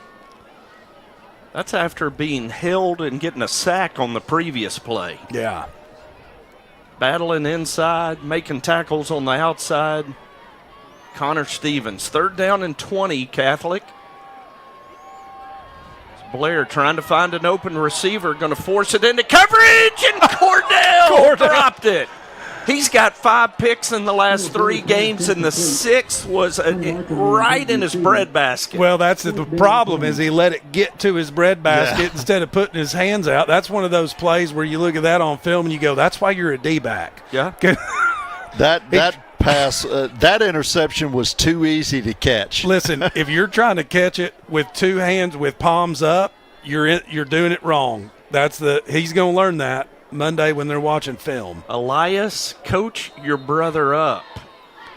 Palms out, not up. Catholic's going to punt it away on 4th and 20, and now Brad Harris is going to take a timeout. Let's take a 30-second break. Benton leads at 28-0. Panther fans, it's hard to beat Friday Night Football in Benton, Arkansas. Each year, our players, coaches, cheerleaders, dance team, and band work countless hours to achieve perfection on the field and become the pride of our hometown. My name is Brian Black, class of '89, and for many years our team at BCOH Architects has worked hard to make you proud of the town we live in. ACDI, the River Center, Boys and Girls Club, and Benton Event Center are some of our favorite projects. We want to make Benton shine, and we look forward to many more years serving you. Go Panthers! It's Military Appreciation Night here at the Palace, and the city of Benton appreciates all our military personnel, past and present. Want to remind you of the new Hometown Hero Banner program. There are spots available and open to all active duty and veterans of all branches of the military. Have your loved one's picture fly on a banner over South Street downtown for an entire year, and then at the end of the year, that banner will be given to you and your family to keep. For more information, contact the city. And Matt Tebow told me today that there were veterans that contacted him last week when they heard that for the first time on the broadcast from El Dorado. I think that is a fabulous new program to honor our military personnel. When I heard that last week, I thought, well, that's neat. I love how the city of Benton does. We've just got a lot of neat stuff, from Old Fashioned Day to the Third Thursday, and then just the different programs that they do to honor. My wife's grandfather, Chester Woodall, is one of the honored firemen. You know, the city just does a great job of honoring its people. And the school as well with the Athletic Memorial Museum, Terry. That's right. History and heritage matters in this city. It's Drew Davis going to operate out of an empty gun, trips bunch to the right. Drew rolling to the right. He's looking downfield. He's going to tuck and run, and the senior's going to scamper out of bounds with a first down at the 25. That's the first time we've seen Drew run tonight, and he picks up 14. That's the play I wanted them to run on fourth down a couple of nights ago. Yep. That's the play that I would have liked to have seen us run. On Sylvan Hills game? Yes. Yeah. Little run-pass option out there you on go. the edge. Give it to your senior and let him go to work. Drew's going to throw it to Poot this time. Poot gets a good block from Will Carter, and now a flag comes in. They're gonna throw a hold on Will Carter, but it looked like a really good block to me. But he may have just held on too long. Well, when you're holding on to the outside of the shoulder pads, they're going to throw it every time. You got to get your hands up into the chest, up into the inside of the shoulder pads, not the outside, and they'll let you get away with it. But when you're on the outside and they see that sleeve, that flag's coming out. Will does have white gloves on, which you got to have as well when you're playing the team in white uniforms, right? Yes. So Michael Catton's going to give us the call here. We know we're going to get a hold on Benton. Will be enforced during the run. Hold. Offense number 1. 10-yard penalty from the spot of the foul. After the play, personal foul. Late hit defense number 18. That's a 15-yard penalty that will be enforced after the 10-yard penalty. So we're going to mark off 10 against Benton for holding, and then 15 against Catholic for a late hit out of bounds. So they're going to put it on the 38 right there. Yeah, and I didn't see the second penalty. It was down here on the sideline as Pitt got tackled out of bounds. The defender kind of came in a little bit late and had a little extracurricular unnecessarily. So again, Drew Davis 18 yards away from passing Garrett Brown as the all-time passing yardage leader. It looks like he's trying to pass Nate Beck as the all-time Nate Beck leader tonight, too. Well, you lose 10, you pick up really 5, and then now you get another 5. So nothing lost. Encroachment, defense, number 35, 5-yard penalty, first down. The Panthers have really got them on their heels right now. Yep. I kind of look for them to take the top off right here. I don't disagree. And 1st and 5 is the right down and distance to do that. Say fake, looking, set up the screen, and JCB gets through his hands again. Well, that's something you don't really see very often. John Curtis is pretty good about catching that football, and he's had a couple of drops tonight. But in all fairness now, that was a high pass. A little high, and it was a little hot. But, boy, they had it set up well. They did. See if they come back to that later. 2nd down and 5. Brendan Murdoch with his first carry of the night. Look at Brendan go. Man, what an asset he is as Brendan, our player of the week last week, carries to the Catholic 43 for a first down. Now, Brendan changed directions like 5 or 6 times on that straight up the middle run. Yep. He jitterbugged him. First down, Panthers at the 43. Fake to Murdoch. Drew throws. Will Carter on the comeback makes the catch. The Catholic defensive back, Mason Emmerling, trying with all his might to get him down. That is down to the 22-yard line. And, guys, we have a new all-time passing yardage leader. Drew Davis just passed Garrett Brown on that pass. If Will Carter would tuck in that T-shirt, he might not have gotten tackled on that. Well, I got news for Emmerling. You're not going to tackle Will Carter by his T-shirt. Drew needed 225. He's at 228. Throws it out to Poot, and Poot breaks a tackle. I think Corey Anderson going to get credited with that tackle as he's trying to block and bumped Poot down. Yeah, Collett lost his footing there. Otherwise, he was going to break to the outside for a lot more yards. Drew now 11 yards away from 8,000.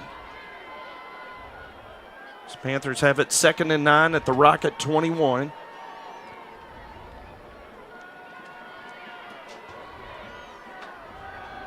Drew drops back. He's looking. He's lobbing for Poot.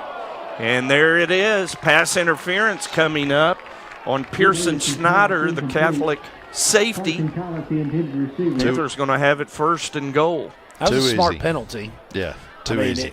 It was a score if he didn't do it.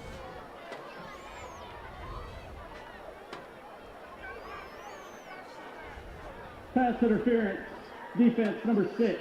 Half the distance to the goal from the previous spot. The yardage results in the first down. So 1st down, Benton. They're actually going to put it down just outside the 10-yard line, so Panthers can get a 1st down without scoring. Would you say he was 11 yards away from 8,000? Well, that's on the 11-yard line.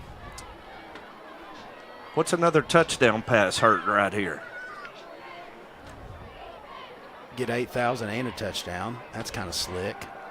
Swings it out to Carson. Carson gets to the edge. He gets a good block from JCB into the end zone. Good block by Barger, and that's 11 yards. That's 8,000 for his career. That's 5 touchdown passes in the first half. And we still got 6 minutes left. Man, what an explosion by the Panther offense. We knew that he needed 240 tonight, and he got it in the first half. Sitting at exactly 240 as Gabe's extra point is good. And the Panthers up 35-0. And Justin, I want to bring you back in as the quarterback guru. Again, records being broken tonight. Yeah, you know, and that's a record that's going to stand, I think, for a long time. That's a lot of touchdown passes thrown, a lot of yards thrown. So, you know, one thing that I really like personally, I have a young son. He's a 7th grader. He gets to witness this. I got a nephew that also plays quarterback. He's getting to witness this. So, personally, for me, we have a really, really strong relationship with Drew, and it's just awesome to see that. You know, a lot of kids look up to him in the community, and I think he's an excellent kid. I wouldn't want anybody else to have those records. And he breaks the record of a very wonderful young man, Garrett Brown, who also was able to play as a sophomore. Drew started as a sophomore, and Justin, anybody in the future that's going to break Drew's record, you know, you basically have to play 3 years, start right out of the chute. That's right. That's a very difficult thing to do. You know, you don't see that very often. And, you know, we had 2 in the last decade that did it, both of which weren't planned. You know, neither one of them were planned to be 3-year starters and get that opportunity. But they were prepared and they were ready. And once they got their opportunity, they didn't give it back. Yeah. So 1st down and 10 Rockets, 6:08 to go in the first half. Benton leads at 35-0 tonight. As Phillips Blair keeps, and he goes nowhere. Mattia with the tackle, and the Panthers just have this offense read every which way but Sunday. Boy, you're seeing so many tackles by these defensive linemen and linebackers that are playing up. It's like the secondary guys, other than a couple of passes, are not really getting a lot of work tonight. Well, the thing that Mattia is doing so well is he is just slipping that first block, and he is basically in the backfield as soon as they touch the ball. 2nd down and 10 Rockets. Panthers showing pressure. Blair immediately scrambling. He's got the edge this time. Antonio Shelton was hawking him, and Blair out of bounds at the 30. That'll be a 1st down as he picks up 10. Well, what's funny is Shelton was over on that side of the line of scrimmage, but they had a stunt called, and at the snap, he twisted and went to the other side and basically ran himself out of the play. Yeah, and they have Mattia double-teamed on that play. Yep, and he was kind of filling where Shelton was. Beard, Woodard, and Noah Robertson, the front 3 here. There's a throw. Oh, boy. I thought we were going to get a pick six right there. The way Messiah broke on that, I agree with you. I thought he was about to just come away with it. Looked like he played the receiver rather than the ball that time, though, Dio. Yeah.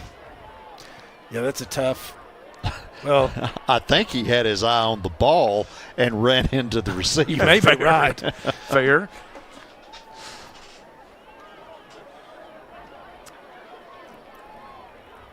So 2nd down and 10. Good to see Austin Hill back out there as Blair drops back. He throws. Cordell picks! Pick six, Cordell Payne! And how about those hands, Dio? Hey, you notice his palms were out on that one. Yes, sir. He high-pointed that ball. Good job, Cordell. We got a Catholic lineman that's on the ground. 39 yards on the pick six as Brad Harris out there to check immediately. See Dr. Dixon making his way out as we've got an injured Rocket at the 25-yard line. And that will momentarily mute the celebration as we check on the health of the injured Rocket. Man, what a break on that ball. He did it. Cordell says, hey, I'm going to make up for that last one. And he did. Is that his 7th pick for the season? 6th. Could have been his 7th. Yeah. And Justin, for a quick update for you, Jonesboro leads Sylvan Hills 21-14, 6 minutes left in the second quarter. We need that trend to continue, don't we? Yeah. Jeff Walters, the right tackle for the Rockets, being assisted to the sideline. Senior, never like to see a senior get hurt. Terry, and we hope the best for him. Absolutely. It's Gabe Wilbur on to attempt the extra point. Snellings will hold. Kaysen Wright will snap.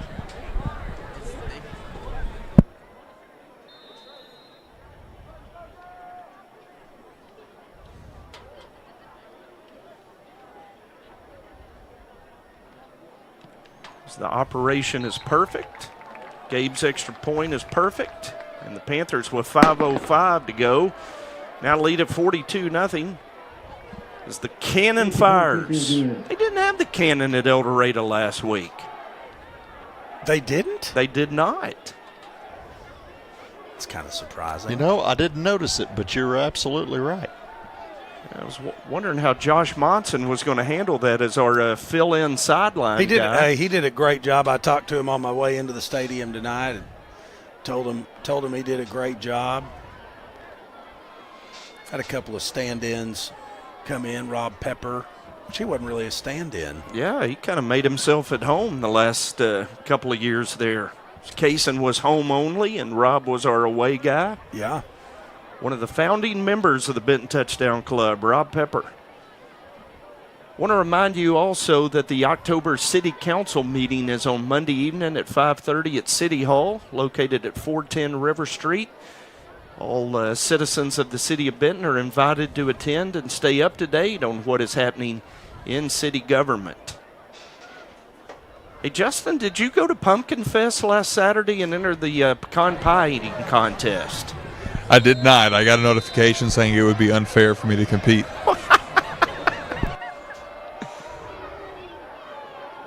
Told me my shovel was too big.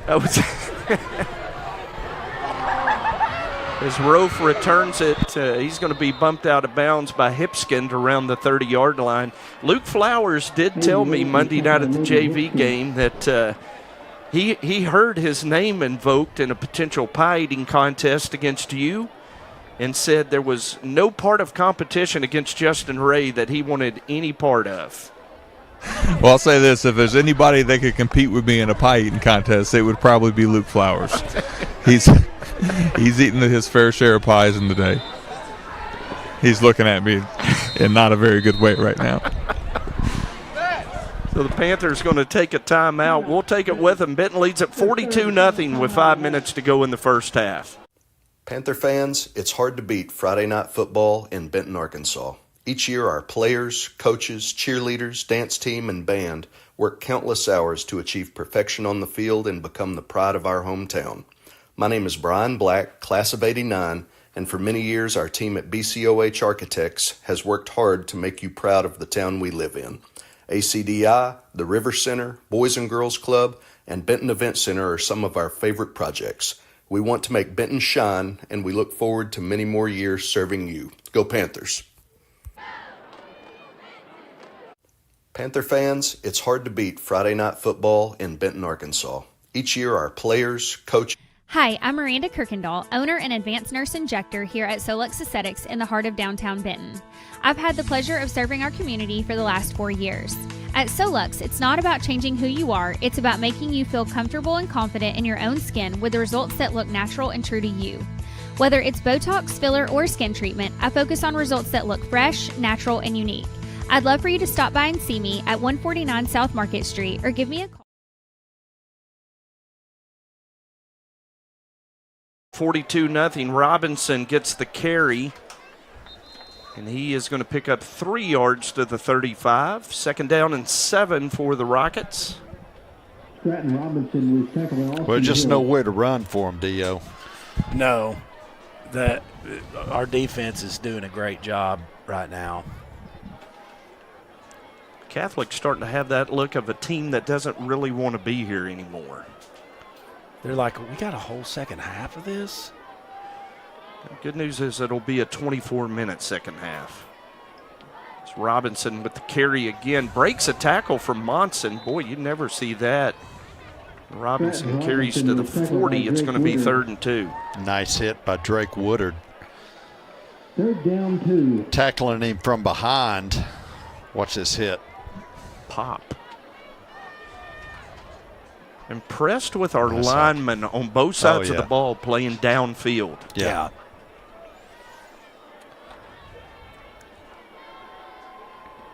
So 3rd down and 2, Rockets at the 40-yard line. Robinson going to get the carry again, and he has nowhere to go as a maroon swarm drops him for a yard loss back at the 39. Man, every snap there's 2 or 3 Panthers in that backfield just absolutely demolishing the backfield. Manchak and Monson in on that one. Were at least 2 of them. I think there was 3 more, but I don't know who they were. So 4th down and 3, Rockets leaving the offense on the field, down 42-0.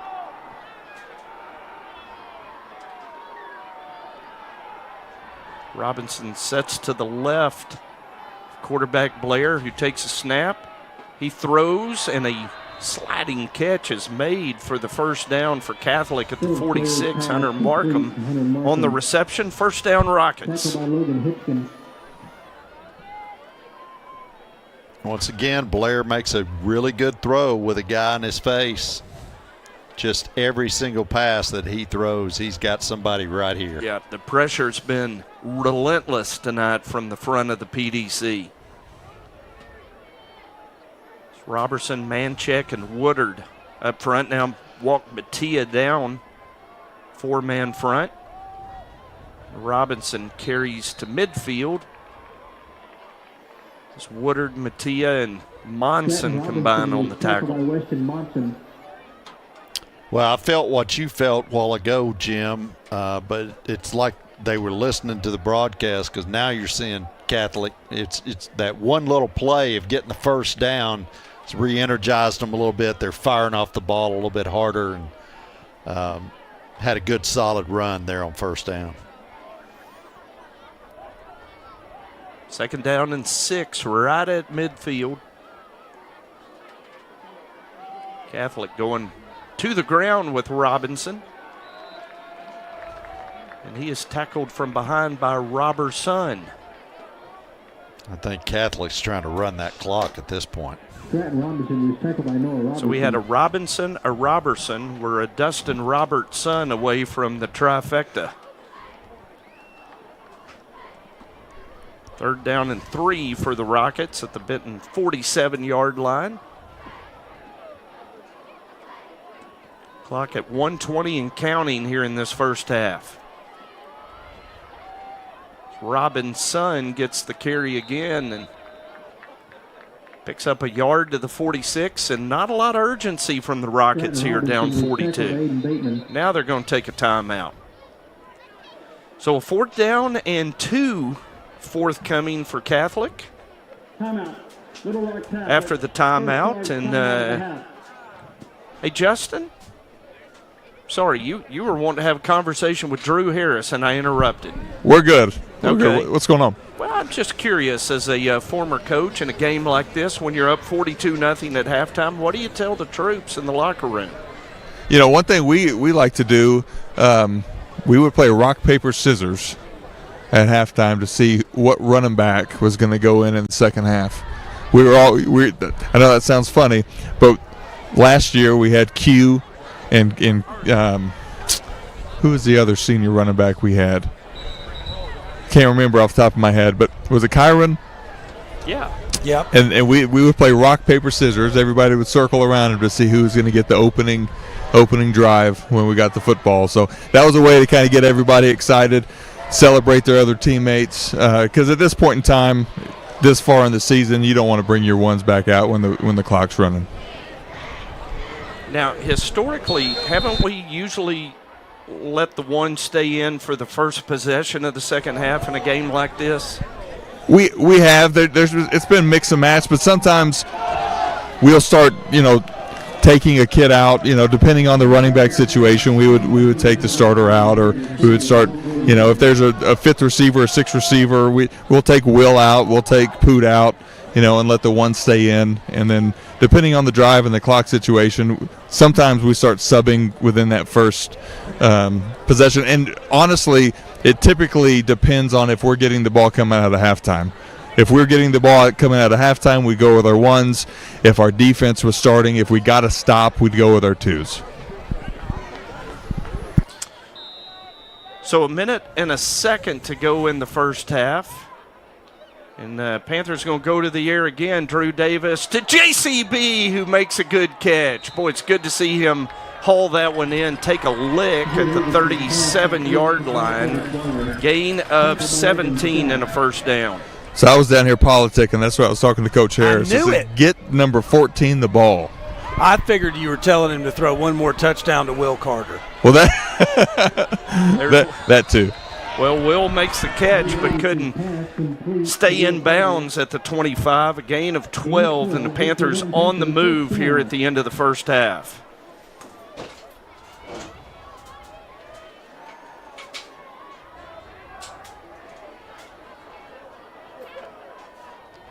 First down and 10, Panthers at the 25. Drew drops back, throws. Will Carter, boy, what hands to make that catch. Plucked it off the turf at the 11. And the Panthers going to hurry to the line of scrimmage and clock it.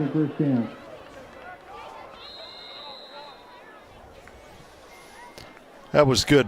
That was a good play to run, because later in the season, it's good to have those live snaps like that you can work on. And I know that sounds silly, but it's much different to do it in practice and to do it live in a game. Yes. They did a great job. Everybody was on the line ready to go. Yeah. It's well executed. Second down and 10, Benton at the 11. Drew drops back, throws. Will Carter, catch, touchdown. Will Carter from Drew Davis, and it's 48-0 Panthers. I'm lodging a formal protest. Because yeah, I'm a second. Because Look at Justin. Don't you say it. Grinning like a Chessie cat down there. Just a grinning. I'm a really good fantasy football player. Okay, pal. You're also friends with the offensive coordinator. That is true.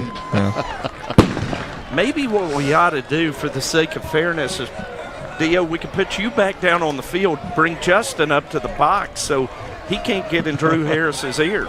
No, it's starting to get cold now, Jim. I've earned my spot in the warmth. I'll take the warmth over winning. It feels pick great. To click. I love. Tonight's about the last night for the nice weather, I feel like. You're probably right. Yeah, I'm going to start bundling up. I can't wait to see you in a couple of cold rain games like I've had to deal with over the years. I'll tell you, talking about rain, we mentioned Garrett Brown in that game, and I know Jim, you said it took you forever to get the water out that Freddie put in your car. That was the hardest rain I think I've ever coached in my entire life. I've never seen anything. We couldn't see across the field, if you guys remember. Oh, it was it was awful. Panthers absolutely lighting up the passing game. Drew Harris, 282 yards in the first half. Drew Davis. Drew Davis. I was about to say, well, Coach Harris. We just talked about him. And how about Dawson Daves? Our punter kicks off and touchback. Touchback. So Panthers lead at 49-0.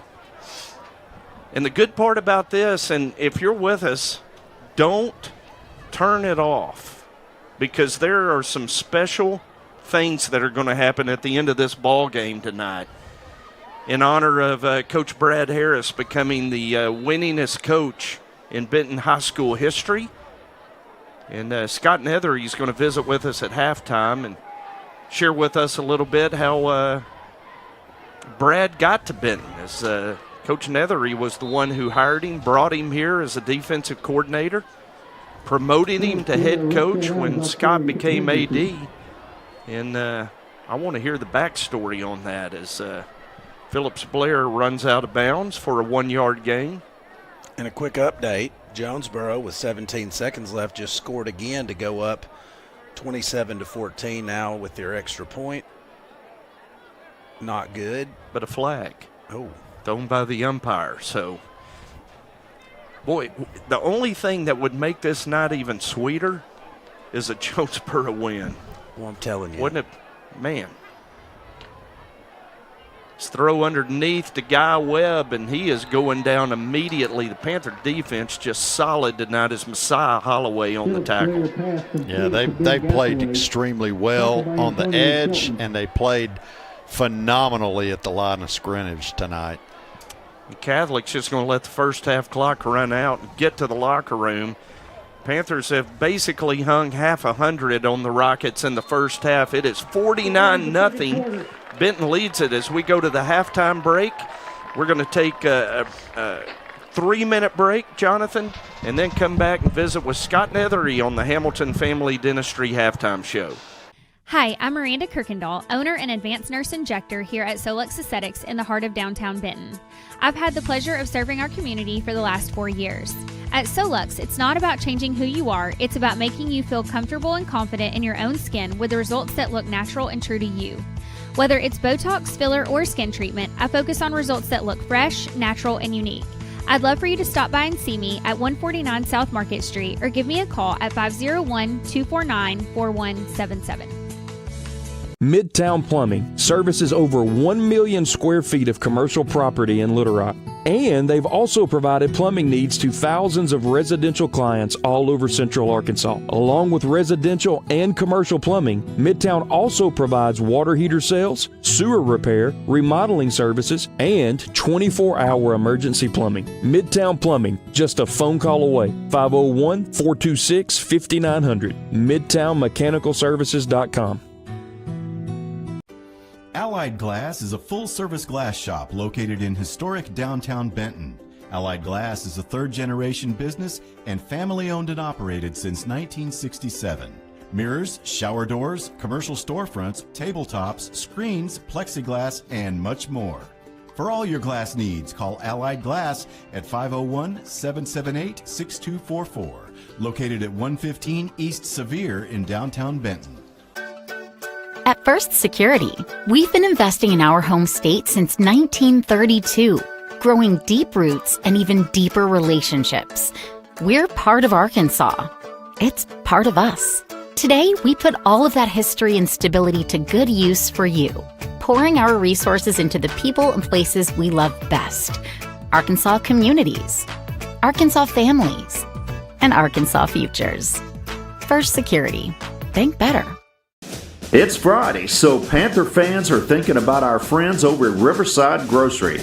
Everyone knows about their catering that's good as grandma's, but their breakfast and lunch are becoming a Saline County tradition. Deer season's just around the corner, and Riverside's also your headquarters for feed and game processing.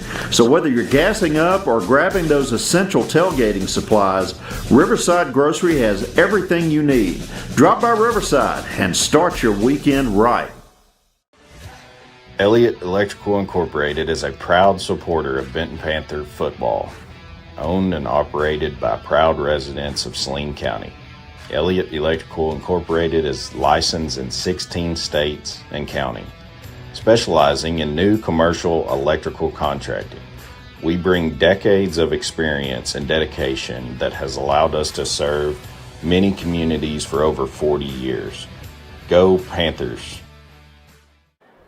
Welcome back to the Palace, where a very special award was just given to one of our young middle school students who has battled leukemia and has overcome that, given the Adam Brown Award. Adam Brown, the inspiration for the book Fearless, and wonderful award to one of our middle schoolers as we welcome in the old ball coach. Yeah, that's Scott a good Nethery. deal. That's a good deal right there. Yes, sir. Being a leukemia survivor myself, yep, kind of brings back memories, not good ones. Yeah, but it does hit close to home. Oh, sure does. It's good to see that. So, Military Appreciation Night, I know that's something you had a hand in helping get started. Sure. Here, a leukemia survivor being recognized. And Brad Harris, 24 minutes away from becoming the winningest head coach in Benton High School history. Yes, very proud of him. Very proud for him. So go back to 2013. You decided to make a change on your coaching staff and bring in a new defensive coordinator. What was it about Brad Harris that caused you to offer him the position? Well, it's kind of a crazy story. So I was looking for a defensive coordinator. I think that's when Coach Ballister, he used to be an assistant coach for football, and then he got out and went to just golf and baseball. So that left a spot open, and I said, you know what, we're scoring a lot of points, but the other team's scoring a lot of points too. So I decided I was going to try to get a defense coordinator. Well, kind of rock along there, I talked to several people. It was spring break, and I was about to get on a boat to go on a cruise. And we didn't go out that day because it was an oil spill. Benji White calls me and said, hey, what do you think about Brad Harris? And I said, oh, I love him. Said, but he's a head coach in Lincoln. And he said, well, I think he's wanting to get back around Gurdon because that's his hometown, and his dad's sick. So I said, yeah, let's do that. So I called Brad right then, and we talked about it. It was a no-brainer. I told him if he wanted the job, it was his. I just knew him through coaching. And, of course, Benji knew him because Benji's from Gurdon. Paul Calley knew him well. I know Paul well, coached with him. So it was a no-brainer, and, the rest is history. So you were an OBU Tiger. He was a Henderson Reddy. Did y'all not ever intersect in college? Not at all. Not at all.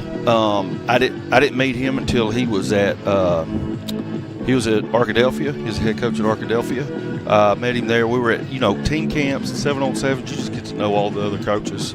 And then again, I knew he had gone to Lincoln, and he was a good baseball coach too. He was baseball and football.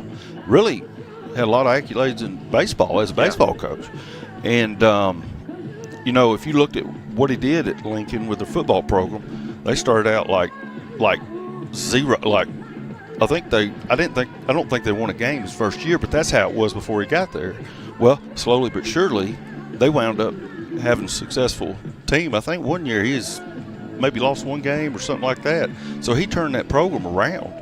So I was excited to get another. That's what I was trying to do here at the time. So I was excited to get somebody in here, somebody that had been a head coach that could help us get this program turned around, because he knew the battles that we were fighting. And he's also a guy that I could put on defense, and I said, you got it. I need to concentrate over here on this side. You got it, and he did a fantastic job. What was it that he brought to you as kind of being your right-hand guy? I know you turned the defense over to him, and that 2014 defense, we've never had another one like it. I mean, it was something nobody in this area had seen, just incredible defense. But what else did he bring to you personally as being kind of an assistant head coach? Well, and Benji White was here at the time. He was my assistant head coach, but boy, you know how nice it is to have two guys on your staff that have been head coaches and successful head coaches. There were times where, something would happen in any organization, not even just coaching, anything. A lot of times you have to make a decision, and there's not any good decision to make. Well, it's good whenever you have somebody that's been in the same position I was in, and I'd bring those two in and just kick things off of them and say, hey, here's what I'm facing. What do y'all think? And we could just kind of bounce things off and come out with what we thought was the best decision. And it was great having him and Benji on the same staff. And then, when I decided to be the AD, go into that, I guess. When I decided to be the AD, again, figured we had done all I could do, and it was just time at that point. And I remember when I made that decision, I walked in and I had a meeting with the coaching staff and said, this is what we're going to do. And pretty much just said, and I'm going to hire Brad as the head coach. And we want to keep this thing going. And pretty much told Brad, I said, look, to this point right now, we took it from a Datsun to a Cadillac. It's your job to turn into a Lambo now, give him the keys. And so he's really done it. He's done a remarkable job and could be more proud. Yeah. Outstanding. Yes. No thought to interviewing anybody else, taking resumes from anybody else. I mean, it was just a very quick Scott Nethery to AD, Brad Harris to head coach. Well, I just felt like, and I know talking to other people, just felt like the program was going in the right direction at that time. And you know what? At that time also, I'm on just being selfish. I had a son that was going to be a sophomore. Yeah. So I'm sitting here thinking, who in the world would I want my son's head coach to be? Can't think anybody else but him. Knew he's going to do things right, and he does. So, yeah, that was pretty much it. Yeah. Now, I talked to a couple more. We did not get a lot of interest because everybody kind of knew in the coaching circle, everybody kind of knew what was going to happen just because of the upstart success that we had in the 2 years prior to that. They just kind of knew that we would probably keep going same direction we were going. Yep, and that's exactly what happened. 14, you're in a state championship game. 15, you get to the semifinals.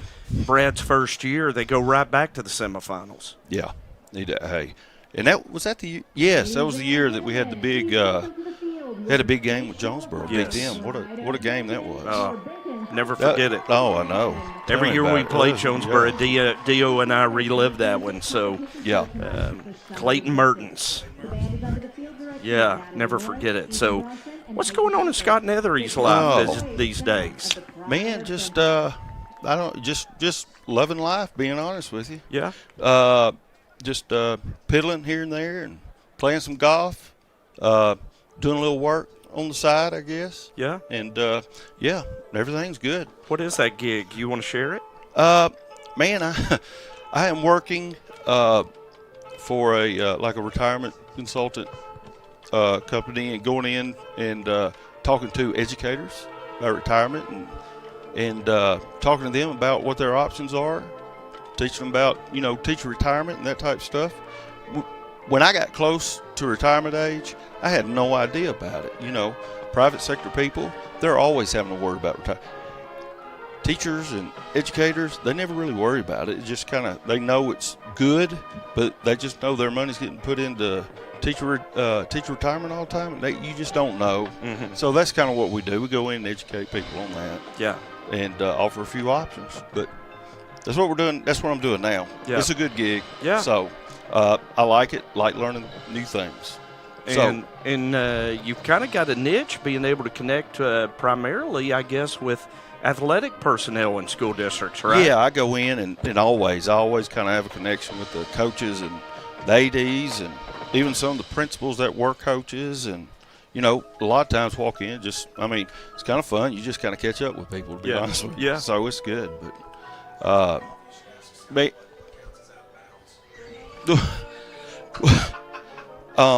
what was I going to say? He got me off my game. Yeah. Let's go back to Brad. Okay, let's go back to Brad. Let me tell you this. I was thinking about this, and I was thinking about, different things. And, man, I love Coach Fight, okay? Known him forever. Man, he's got so much integrity, just a fine man. And I know a lot of people that played for him and just love him, okay? Well, not to diminish anything that he did, but he got those wins in, about 15 years? Well, you got Brad Harris that's got those wins in 9.5 years. Yeah. What a feat. Yeah. 84? Yeah, be 84 to 9. Golly, in 9.5 years? Are you kidding me? Yeah. So, man, he has done a remarkable job here. And, I just kind of feel like a proud papa or something, Yeah. Really, really proud for him. And I was thinking today, actually, his record is 84-32. But he has 10 losses to Bryant in a game he hasn't had any control over scheduling. You think about this. If he had been able to choose game one opponents and scheduled a patsy, we'd be talking about being on the doorstep of 100. I know. Right now. It's unbelievable. So that's unbelievable. Yeah. 32 losses, and 10 of those are to the rival to the north. Well, I'm going to tell you this. Back, I was in Benton a long time. I was coaching a long time in Benton, and golly, it's a far cry from where it used to be.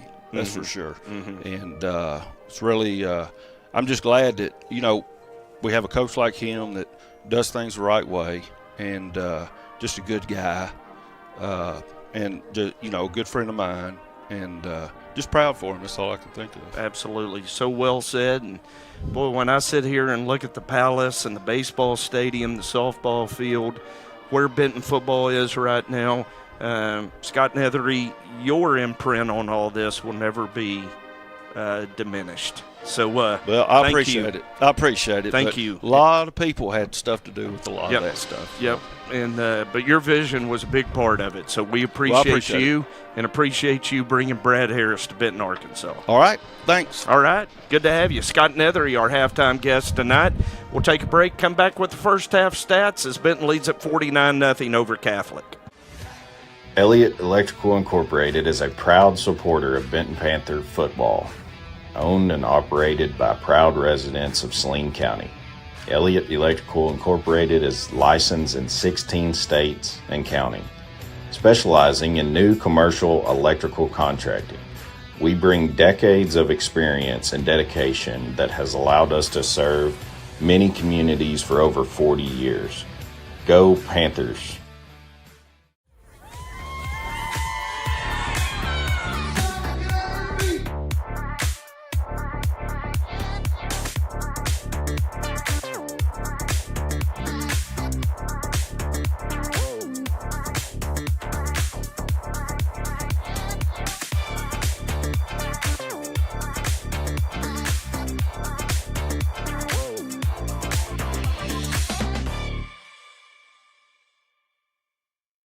True Gentleman and True Boutique are Saline County's premier shopping destinations.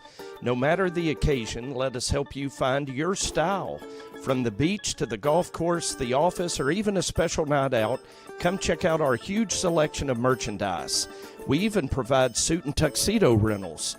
Located in downtown Benton in front of the Farmers Market Pavilion, it would be our pleasure to serve you. We are proud of our Benton Panthers and wish them luck this season. Go Panthers!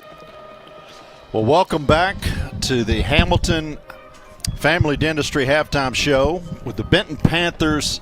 Dio absolutely mauling Little Rock Catholic. 49-0 in the first half, and candidly, buddy, I don't know that it was that close. As we pull up the halftime stats, It looks like a full game. It does look like a full game, except for our rush yards, but we haven't needed to rush because the passing has just been on point. I don't know. Do we have any individual stats as far as Drew's completion attempts and completions? We do. His attempts and completions, he was 18 of 24 for 293 yards in the air. So 75% completion. His QBR tonight is through the roof. 5 touchdowns, 293 yards. I mean, Panthers putting up full game numbers on offense and defense.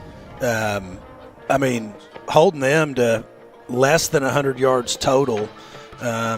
I mean, the 6 first downs is kind of surprising to me. It doesn't feel like they've gotten that many first downs. Yeah, they had a few plays that slipped in here and there, and, they had 53 yards in passing, and about 40 of those came on one pass. Yeah. The Panther defense, the Panther demolition crew, otherwise known as the PDC, has been lights out tonight. The Panther offense has also been lights out. 17 first downs in the first half. The Panthers just methodically driving the ball down the field, and the only thing that's I guess competitive is penalty yards. Panthers with four penalties for 30 yards, but Catholic 6 for 56, and the Panthers certainly doing a great job on third down. Catholic 2 of 9 on third down conversions and 1 of 3, so basically 3 of 12 for 25% or 20%. Yeah, there's really not a very competitive game so far from the Catholic High Rockets. In the second half, we should get to see a lot of our sophomores and juniors that don't see a ton of playing time. We should see them get some really good work. So, and now as you get to the end of the season, it's going to be nice, to see Chase Cobb hopefully get to play an entire half of football here and get some more reps. I would really like to see, the coaching staff leave in our starting offensive lineman for a series or two with Chase Cobb back there to, give him an opportunity to, have the same backfield that Drew Davis is able to throw from. I think if I were a coach, that's probably what I would do. I would leave my O-line and my skill guys in there, and I would replace, maybe the running back and quarterback, maybe a receiver, something like that, so you can – give these guys some real reps. Well, Drew went down a couple of games last year, and we got to see Cobb come in, and boy, you just like you said, when he had those starters in front of him, man, he really shined. Well, and I'll tell you, Monday nights, Chase has led what has been our best JV team in, I can't remember. Yeah. I mean, they were 8 points away from beating Bryant Monday, and that offense has been just as electric on Monday night as we've seen on Friday night with Chase at the helm. Yeah, with a lot of really good playmakers that are sitting behind some senior playmakers that, are highly skilled.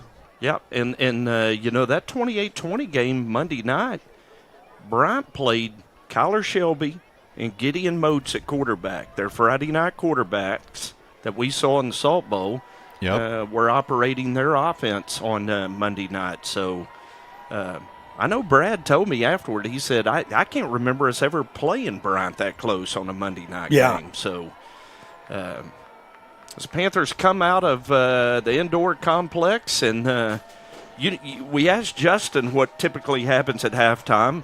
What do you think Scott Nethery would be saying right now, Dio, if you were interviewing him? What would be the game plan for the second half? Well, the interview would go something like this. Coach, what are your plans for the second half? And he would say, mass substitutions, interview over. That was it. That's all you get. That was substitution and walk off. Yeah, it's funny. I can't remember hardly any plays from that game against Jacksonville, but I remember the cannon in that interview. So we go down to Justin Ray and I presume a very happy Brad Harris. Yeah, I'm down here with Coach Harris. Coach Harris, 49-0. Couldn't ask for a better start to a game at halftime. What was your message going in? Well, we really challenged them. This year we've talked about breaking points for teams, and where's our breaking point and where's the opposing teams. And we really challenged them to see how fast we could break them tonight. We felt like if we could get on them early, they would do what they're doing right now. And the guys they stepped up. I'm real proud of how we played so far. It's the first time that we've come out fast like this. We've struggled early in games, and it's good to see this where we come out executing, firing offensively and defensively. We've had some offensives where we started off good, but defense didn't, or vice versa. So good to see that tonight. The only thing that I got frustrated with, had to burn 3 timeouts because of personnel getting on and off for stuff. But man, they're playing really well. Real proud of them. Yeah, and special teams, right? Special teams, all 3 phases. Recovered onside kick. Wilbur's doing a great job kicking it into the end zone. What do you want to see the second half? What's the game plan coming out? Well, we're going to wholesale change everything. We're going to give Cobb the quarterback and a lot of different guys. You're going to see a whole bunch of different guys in the second half, some seniors that maybe don't get to play a lot, and let them play a little bit tonight. We feel really good about this, and we want to give them that opportunity and everything when it's 49-0. So we have challenged them to keep that 0 up there, though. But we just want to see these young guys play a little bit, and some seniors that never get a chance to. So that's kind of what you're going to see second half. That's great. Yeah, I know some of the guys up in the booth are excited to see Cobb take some snaps back there. So, expectations don't change. Let's see if we can keep that goose egg up there and score some more points. Around just a little bit as needed, but we're not going to try to take a bunch of shots over the top, anything like that. But we're going to run our offense. All right. We'll see you at the end of the game. Thanks, Justin. So wholesale changes was Brad's Harris' way of saying mass substitutions. Yeah, wholesale changes. But he didn't say interview over. Yeah, exactly. Yeah, he didn't walk away. Well, yeah, Scott just kept walking. He said mass. He leaned into the mic, said mass substitutions, and kept going. Nothing more to say. Justin, you still got the mic on. You want to add something to that? I just forgot. I apologize. Someone slapped me in the butt. So Jay Burr on our 7A, 6A group chat says Jonesboro and the refs 28, Sylvan Hills 14 at halftime. Well, let's go refs. Yeah, exactly. Bauxite leads Genoa Central 35-0 at halftime. So the Miners taking care of business tonight. Searcy leading Joe T. Robinson 23-7 in the second quarter. And I got to tell you, I haven't seen that Robinson team in person against Jonesboro. That is an electric team. They got some athletes. Searcy is coming back to 6A next year, too. So, wow. Yeah, so what is it? Who is Greenwood dropping down?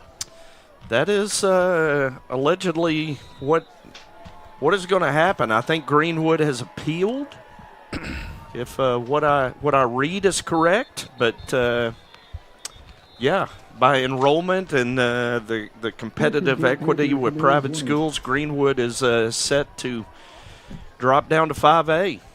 As Drew Davis's night is done, a record-setting night for Drew. He is now over 100 touchdown passes for his career, and now over 8,000 yards, and the all-time Benton passing yardage leader. We're going to see Chase Cobb here in the second half.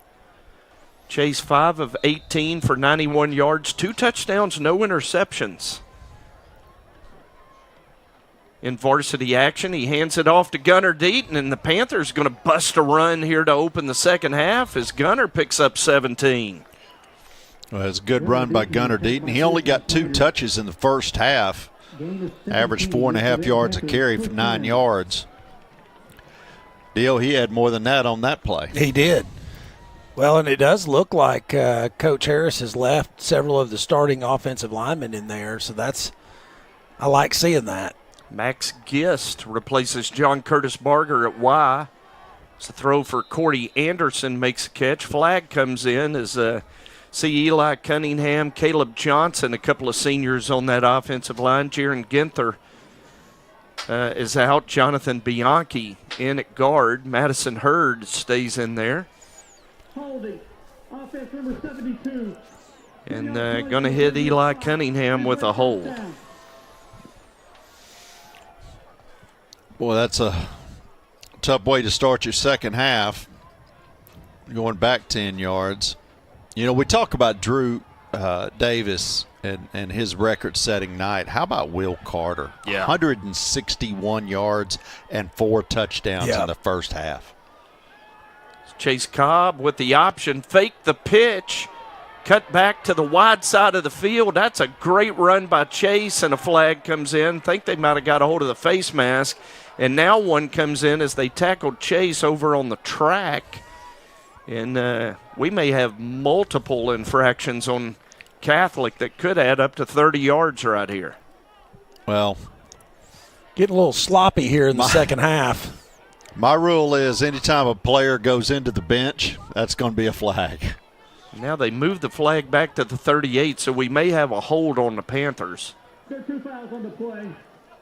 Holding, offset, 10-yard penalty. After the play, personal foul, defense, the 15-yard penalty. Both fouls will be enforced. So we're going to have the 10-yard, then the 15-yard again. Second time we've seen this tonight. And that's going to equal to a first down. I don't think it is. I think it's going to end up being about the 45. Good grief. Well, the second penalty is the one that is against Catholic, and that is after the play, so that should be 15 yards and a first down. Well, yeah, but they're going to, and it may be, I don't know, but they're going to go back 10. So it's going to put it at the 43-yard line. You're right. But it is a first down. 1st and 5. Because we had been penalized, remember, on the previous play, so it was 1st and 20. Is Gunner going to fight toward the first down? Panther offensive line trying to push the pile, and they're going to mark him around the 48. That should be a first down. It is. 5 yards and a first down for Gunner. Halftime score in Grant County. Marion 48, Sheridan 43. Shut your mouth. Defense optional. Apparently so. A couple of those onside kicks didn't work out for Sheridan, apparently. Marion may, Justin, have 80 in their sights tonight. They might, yeah. It looks like their offensive output on both sides of the ball was very, very similar to what we saw here a couple weeks ago. Yep. As Brendan Murdoch carries for 4 yards into Rocket territory, 2nd down and 6. I just had to get in Coach Shaw's ear and tell him to put 35 in. Every time he touches it, something good happens. There he is again as Brendan lowers his shoulder, dives forward near a first down. They're going to say first down at the 42. Brendan picks up 6. I like how he runs the ball. Yeah, that little forward lean, when he darts forward, he lowers his shoulders, and he's getting north and south. Yeah, those last two yards were all him. Yep.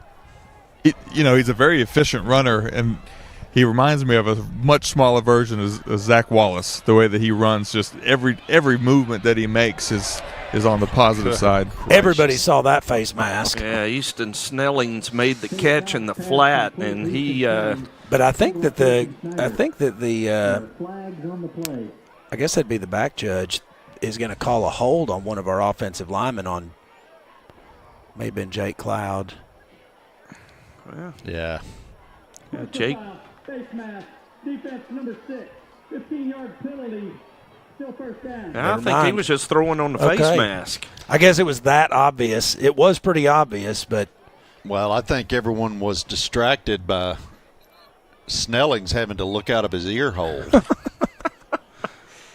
They mark it from the spot of the foul, so it goes to the 31-yard line. First down, Benton. The clock already down at 6.5 to go. Fires it out to Corey Anderson. There's a senior making a catch, and getting to see Corey here at wide receiver as he played defense at Bandit in the first half, and he picks up 7.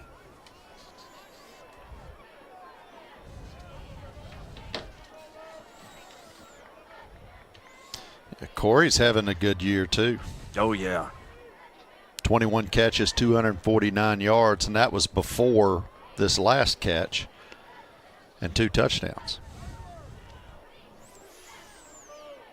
So Barrett Pettit has moved out to right tackle from right guard.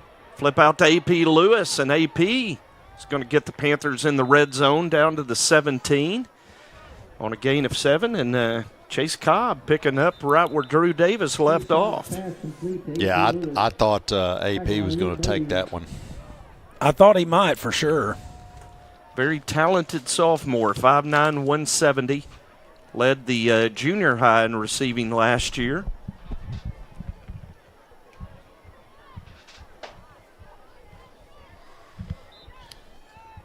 And I'm telling you, I just got a message from Mason. What a bad night for the video board to go out. Oh, did it really? Yes.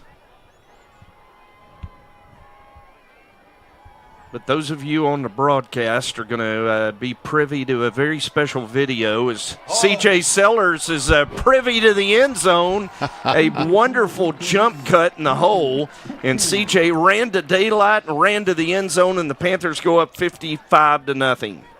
Well, y'all have been talking all season about how shifty he was as a runner, and you just saw it right there. Went right up into the hole and then shifted to the right and had daylight. I was talking to Scott Cobb this week, and we were just talking about actually that game Monday at Bryant, and he said Chase was like, Dad, CJ does this move in the hole, this jump cut that is unbelievable. He's like, I've never seen somebody move so quick, and that is what he was talking about right there.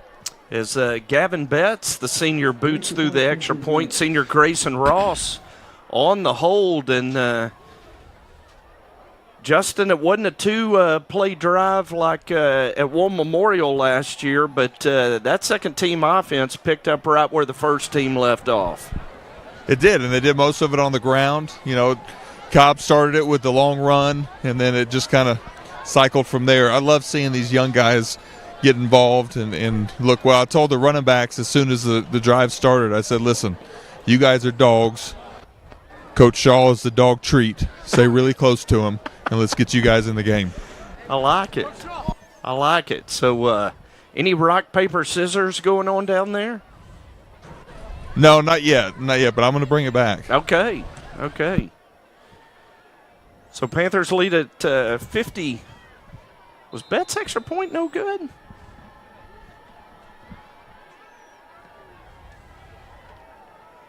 So it's 55-0 as Hunter Rofe returns the kickoff, and the Panther cover team's going to stop him short of the 20-yard line. They mark him out at the 18 as the running clock at 3:10 and counting, as we are under mercy rule.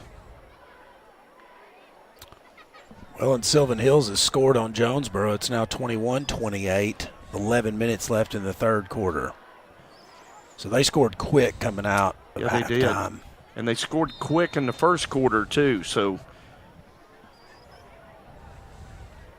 Catholic football, 1st and 10 at their own 19-yard line.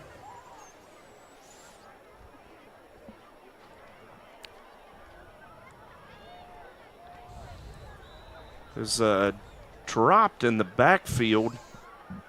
Is in on the tackle for the Panthers. Merrick Rourke, senior, playing defensive end. We've seen him at tight end at Y in the past. Moves over to defense and comes right in and makes a stop, number 85. That was a really good stop, too, because I'd lost the football. Yeah. Loss of 3. So we look, Dakota Manchak is in there.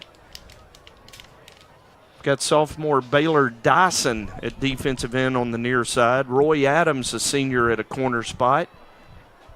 Got the sophomore duo of Bateman and Chasteen at linebacker. So again, handoff up the middle, and it is all maroon. Is getting off the bottom of the pile is sophomore Luke Dickinson. Boy, they are absolutely just destroying the line of scrimmage.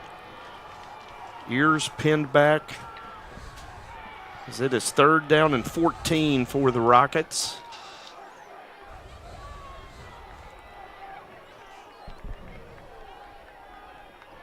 Good to see Cade Self in there. Had a blast visiting with him at Panther Live on Tuesday night. A fumble forced as the sack, and coming up with it is Merrick Rourke.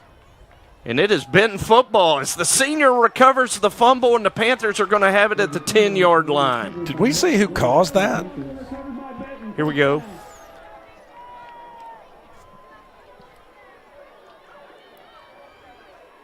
Bateman.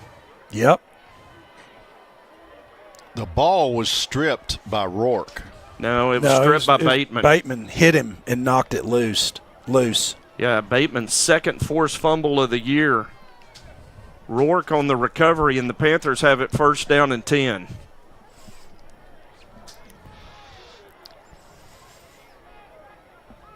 First down and 10 Panthers. 36 forces the fumble. 85 recovers it, and Benton has it first down and goal. And Easton Snellings gets the carry down to the 7. Getting a little tailback action. Yeah.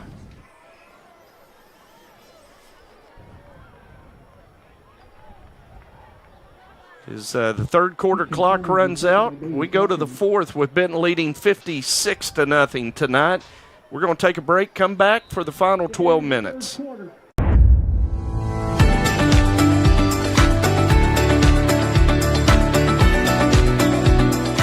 So as a kid growing up in Benton, I dreamed of being a football player for the Panthers. And once I got into high school, I got to live out that dream.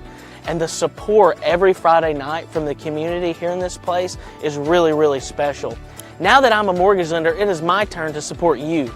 If you are looking to buy a home or refinance a loan, come see us at Neo Home Loans in downtown Benton.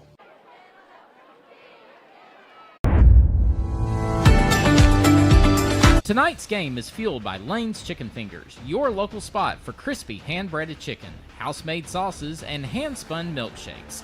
Lane's has been serving up finger-licking greatness since 1994 and is now proud to call Benton home.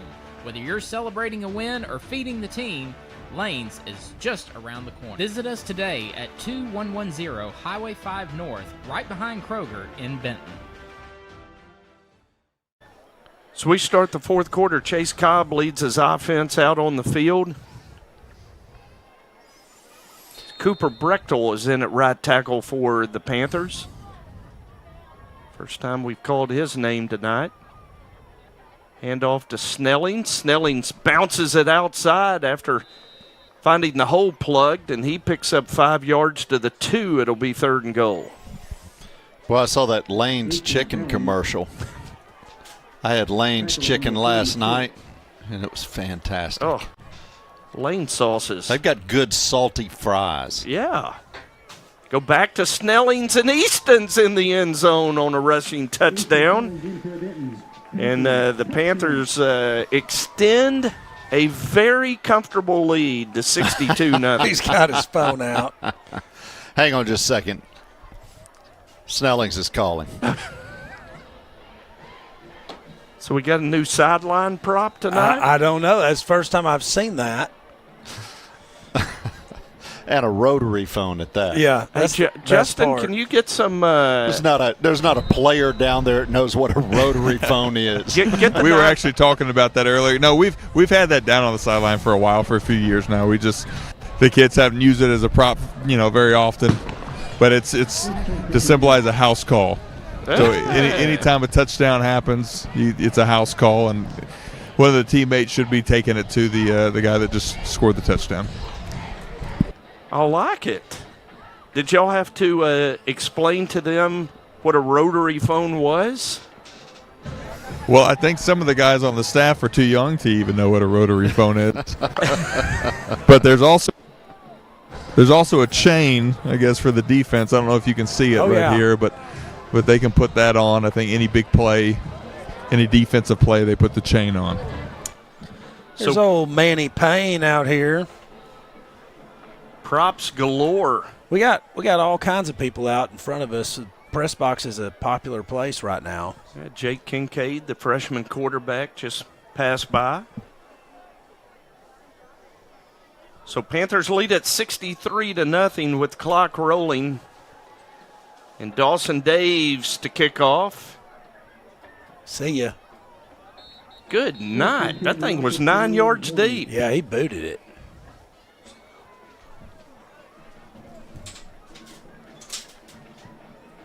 Is the goal of the second half, we heard Brad Harris say, preserve this shutout. And so far, so good for this defense. Grayson Ross and Cade Self, our two seniors in the spotlight last Tuesday at Lost Pizza, in there in the secondary. Also, Jude Turner in at Spur, one of the great Benton sophomores. Demetrius Kimes, another senior, playing corner to the far side, is Mercy. He sacked himself.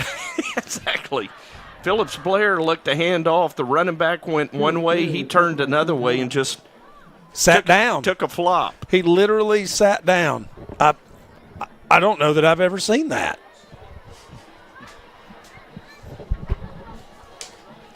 Tell you, it is odd to see Catholic in disarray. It really is. They're usually, at least efficient. Second down handoff, and boy, that Panther defense is just attacking this run game in the second half. Patrick Mays is tackled by Aiden Bateman. Wow.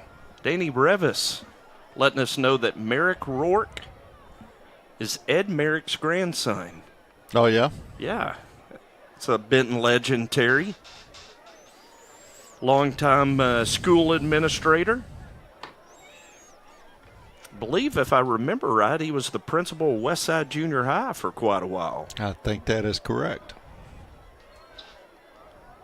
So third down and 17, and Hunter Markham going to heave this one up, and it is incomplete, and coverage for the Panthers that time was Demetrius Kimes, and it'll be 4th and 17. They probably should have thrown a flag on us on that one. Yeah, the entire Catholic fan base agrees with you. Yeah. He was a little early getting there and never really looked back for the ball. But I think the refs are like, yeah, we're just gonna let this clock keep going. So 63-0 on what has been a historic night for Drew Davis. And we're 7 minutes away from it being a historic night for Brad Harris as he becomes the winningest head coach in Benton High School history tonight. Now, Jim, I'm going to say that due to this blowout, we've probably lost a little viewership. We may want to play your little surprise both at the end of this game and the beginning of the next one when we have plenty of viewers. Yeah, well, actually, it's going up on Facebook Well, tonight. that's even better. And that's where it'll get many viewers. Drew Harris and I with a little surprise for Coach Harris that was due to play in the stadium on the video board. And of all nights, the video board has crashed. As Cooper Priest checks in at wide receiver.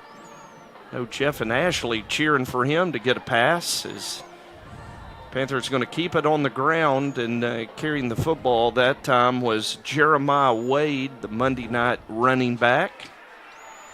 Jeremiah Wade is headed by Reed Horace. Also got Jake Cloud, AP Lewis in there, Max Gist. Offensive line, Cash Robinson.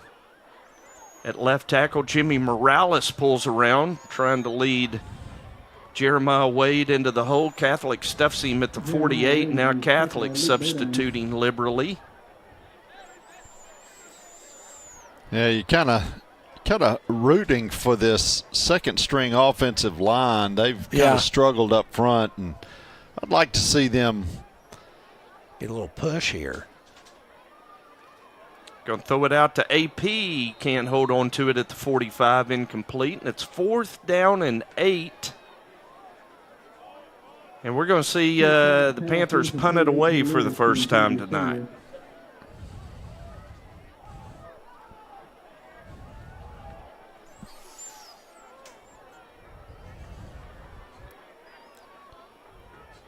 Well, unless something remarkable happens. 9:05. It's going to be a magical time. So Dawson Daves punts it away, and it's a wobbly punt. It's going to go out of bounds around the 20-yard line. Think about it, guys. The last 3 games, we have witnessed the Panthers score 87, 60, and now 63. The offense has just been in a different gear for 3 weeks now. Well, we've had Will they've Carter been healthy. We've had Will and Poot back. That's what I mean. You put those 2 on the field, what are you going to stop? I go back to that play Will made, that deep ball with 2.9 seconds left when anybody else would have fallen, would have gotten tripped up by that, and he did some, I don't know, for a minute he took on the shape of a unicorn. Good collision. Kason Wright, a senior, in there on the tackle. Good collision, but took a while to finish.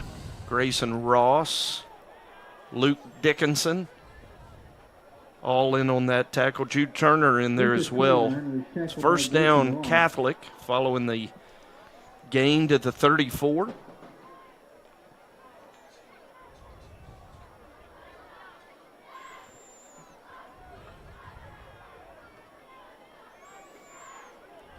Snap, give. And a gain of 3. They're going to give him 4 to the 38. It'll be 2nd and 6. Senior Grayson Ross gets his name called on the tackle. The voice of the Palace, Mason Woolbright. Always doing a great job with the public address.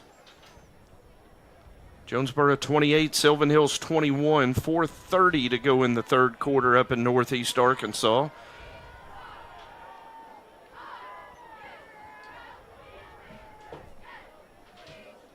Markham rolls to his right. He's going to throw deep. He's got a receiver behind the Panther secondary and overthrew him as he was trying to get it to Benny Blomley, and it's incomplete. Well, that was a scary one, Dio, because Panthers up 63-0. You don't want to take that goose egg off, and that was the play that probably could have done it if they could have connected. Looks like we may be buying some pizza. Ah, right. It's been a minute since I bought some pizza. The OPDC shutout. As Markham throws for Blomley, he makes a catch. Roy Adams makes the tackle at the 45, 47. That'll be good for a Catholic first down. We're a minute away from. Minute and a half from passing the plate. Yes, we are.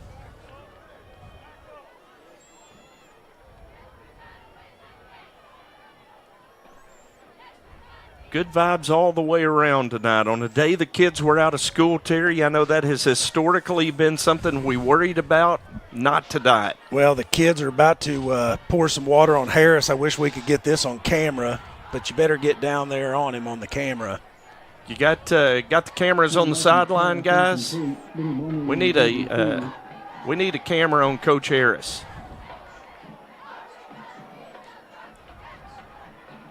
Coach Harris is oblivious to what's going on behind him. I think it's about to come as he's. Well, I don't think they'll get a penalty if they do it before or while a play's going on. So Drew Harris trying to engineer this. Is Markham going to throw in a diving attempt, incomplete for Davis Smith. There is a gob of Panthers just kind of following Coach Harris's every move on that sideline. And there it is. As Brad Harris is dumped, look at the joy and enthusiasm. The hugs all around on a happy sideline as the 84 posters are going up. There's the last play of the game. Oh! And Grayson Ross couldn't hold on to it. And Brad Harris has become the all-time winningest coach in Benton High School Panther history tonight, as he hugs Weston Monson, hugs Gunnar Deaton, Carson Conyers with a bear hug, and now father and son hug as Benton wins it tonight 63-0 over Little Rock Catholic. Jonathan, let's take a 1-minute break and come back for the very happy post-game show tonight as Benton wins it. Tonight's post-game show brought to you by Merchants and Farmers Bank. The Everett difference means we treat everyone with respect and honesty.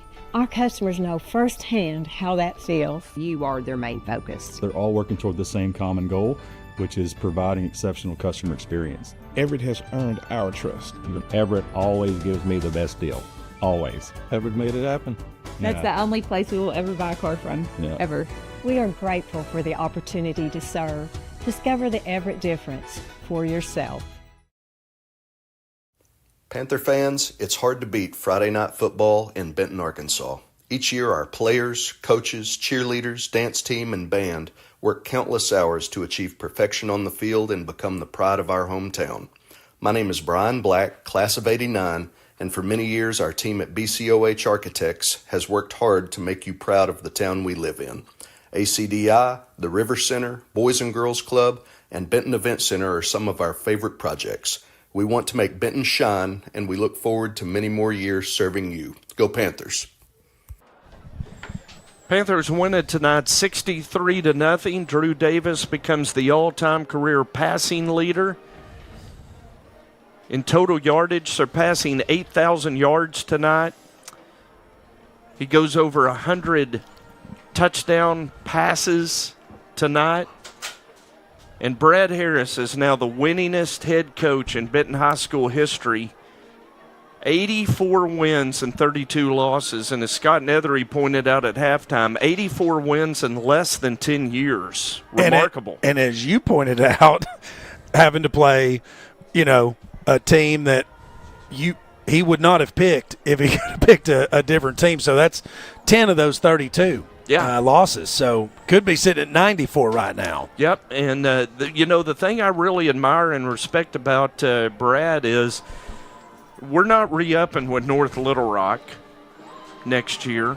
So who does he go schedule to fill that void? Hot Springs Lakeside, who's a top team in 5A this year. It's going to be a phenomenal game in terms of gate and crowd and proximity. I mean, he's not afraid to schedule up competition-wise, Terry. Well, that's right. But, he's always got that attitude that if you're going to be the best, you've got to beat the best. And, I think that's going to be an outstanding football game because they've really done a great job at rebuilding that program. Yep. And they are one loss on the season. That was to Joe T. Robinson in a close game. So that's game number 2 on next year's schedule, and that's going to be a fun one. So Benton wins it tonight 63-0 as you see the winningest head coach in Panther history talking to his troops down there. I know one of the things he emphasized with Justin was we want to secure this shutout, and the PDC did that for him tonight. They did it. Which means we're all going to be chipping in to buy pizza this week. The Sylvan Hills has tied up Jonesboro 28-28 with 1:40 remaining. And Justin down there eavesdropping a little bit on Coach Harris's post-game talk with his team. I know Coach Jerry Bridges is down there as well. As the scoreboard shows the final score 63-0 and 84 minutes on the clock to symbolize 84 wins for the Panthers. Coach Bridges is going to present a game ball to Coach Harris. Join Athletic Director Jerry Bridges in congratulating head Panther Brad Harris on an extraordinary achievement. With tonight's win, he has secured win number 84. Making him the winningest Benton head coach in school history, a record previously held by legendary coach Dwight Pike. Coach Harris, your leadership, dedication, and commitment to excellence has set a benchmark in Benton football history. You inspire athletes, staff, and our community to push further, and this milestone is more than just a number. It reflects the countless hours, the impact you've had, and the trust you have built. Well done, Coach Harris. What a great tribute from Mason Woolbride as the game ball presented to Coach Harris as he holds his grandson. And as they get a picture, Terry, what a special moment. Oh, yeah. So is it too early to start referring to Brad as the legendary Brad? Yeah, I was wondering the exact same thing because he is now. Man, what a cool thing. Great for tonight and certainly with all of the other things going on tonight. But, it's really cool as a broadcast team because we've been here since game one. Yep. And to go along that journey with the wingless coach is really kind of cool. Yeah. Yeah, we've been here the whole time. Yep. It's been great. And I will just say on a personal note that when Scott Nethery hired Brad Harris, we didn't just get a really good coach. We got a really good friend. Yeah. And I can tell you, Brad and I have shared some special times together beyond football. And I consider him one of the dearest friends God has ever brought into my life. And so happy for him and celebrate with him as his coaching staff celebrates. He gets a big hug from Blake Fogelman of Tony Gatlin Photography. And Justin, I want you to sneak in there and get a word with Coach before we get our players of the game tonight.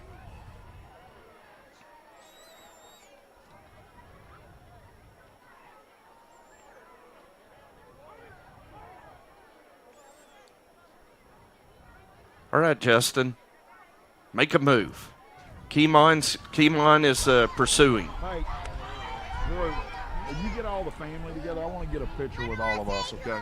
What? I'm down here with Coach Harris. Coach Harris, we had a historic night. Not only did we have a quarterback break some records, but you guys won 63-0, and you just kind of made history. Tell us a little bit about kind of how you're feeling and your thoughts on everything. I'm proud for Drew Davis, number one. Break 100 is a milestone, man. I tell you what, I was looking through the records, and some guys have thrown for 100, a lot more than 100, but there's not many, man. And I'm proud for Drew.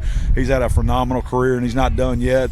We want to try to get him closer to that top 10 list, and in order for us to make a run at it, we're going to need him to get there. Real proud for him to own both of those records and everything. And if he can keep throwing the football like that, we're going to keep getting wins for me, But you know as well as I do, I don't look at it like that. I challenge them, hey, I want to get to 89 this year. That's my goal. 89 puts us in the winning a state championship, and that would be phenomenal, and that would mean so much to our community, to our school, to our team, and all that stuff. It's just a number for me. I'm proud. I still think that Dwight Fite is the best football coach at Benton. He is Benton football, but it is an honor and very privileged to be the football coach here. Absolutely, Coach. And the reason why you have this number and all the wins is because of that process and the mentality that you take. It's kid first, player first, and ultimately that's how you win all these games, right? We try to do it as a staff. You've been a part of a lot of those, man. I appreciate you. All right, Jim, Terry, Dio, all you guys have been with us, man. Love you guys. Appreciate everything y'all do for our football program. And that's how I look at it as a program. All the way from 4th grade, 5th grade, 6th grade football, 7th, 8th, and 9th in our high school program. And is we got guys that buy in our community, and that's why we win football games. It's not just about me. It's about everybody in this community, and that's what's the beautiful thing about Benton. And football. That's right, 100%. Love it. Appreciate you guys. Thank you very much. All right. We appreciate you, Coach. Appreciate you, man. Love you. Love you right. too. Yes, sir. Yep. Congratulations to Brad Harris on becoming the winningest coach in Benton Panther history. We've got to pick some Neo Home Loans MVPs. And, Dio, you said offensively there's no debate tonight. Yeah, I'm making an executive decision as the leader of Neo, where my sponsorship dollars are going. Drew Davis gets it, period. So can't argue. Sorry, guys. Well, you can't argue with 8,000 career yards and more than 100 touchdowns. I mean, listen, Will Carter is a very close honorable mention. Oh, yeah. He had a great, phenomenal game, and had this not been a record-setting, career record-setting performance for Drew Davis, we might lean that way. Now, defense is a whole nother story. That one's open for debate. Let's talk about it. So Drew is at 105 career touchdown passes now with 6 tonight. So, all right, defensively, coin flip night? Defensively, there's a couple of names I'd throw out there. Obviously, Cordell Payne with a pick six and several key tackles out there. Should have had 2 interceptions. And then Matea. Yeah, Matea had a great game. He had a good tackle chart tonight, but it's the disruption that he caused in that backfield. He was jumping the snap and was making his way through the line of scrimmage and stayed in Catholic's backfield all night. Well, and he is I've got him down as the team's leading tackler. Monson was right next to him, but if you look at this tackle chart, there wasn't a ton. No individual stood out and had 8+ tackles. I mean, it's just, 5s and 4s and more 4s. But there were so many people that had tackles tonight. Everybody got in on the action, and there were so many that were just big group tackles that I may have gotten 2 or 3 of the 5 guys that were there. So, to me, I agree with you. I would say it'd be between Matea and Cordell Payne. But Matea, like you said, had such an impact on so many plays. None of them were as big as a pick six that Cordell had, but combined, I mean, they set the tone for the defense, and that's really what matters. So can we give it to Bryson, and we dock Cordell for dropping a pick? He got a pick six, but he dropped a pick. Yeah. We got on him. Let's give it to Bryson tonight. Let's do it. All right, Bryson Matea is our defensive player of the game. And really, you tip your hat to the entire PDC because the tackle chart tonight was tough because there was typically 4 or 5 guys in on the tackle. That's exactly right. Gang tackling at its best.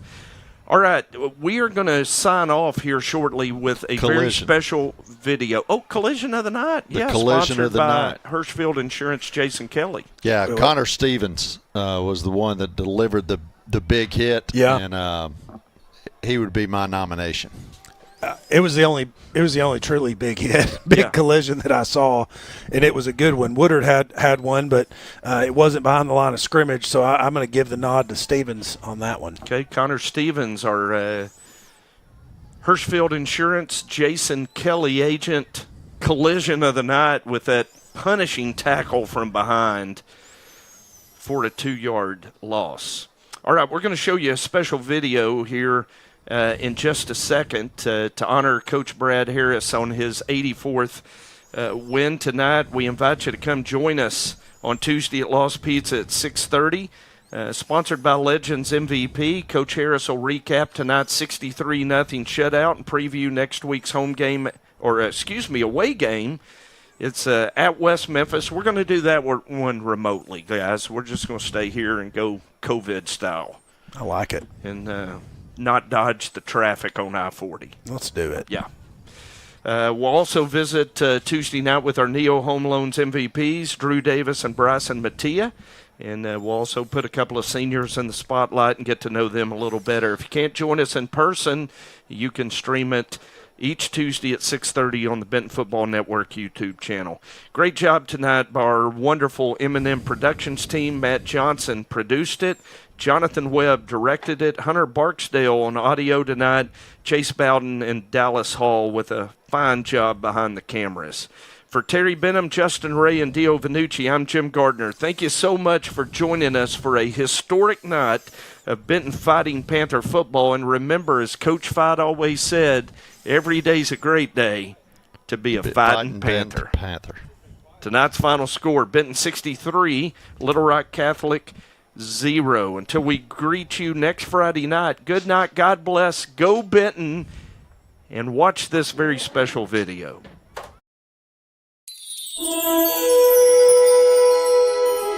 Congratulations, Coach. I think you're the best coach ever. I love you. Hey, Coach Harris.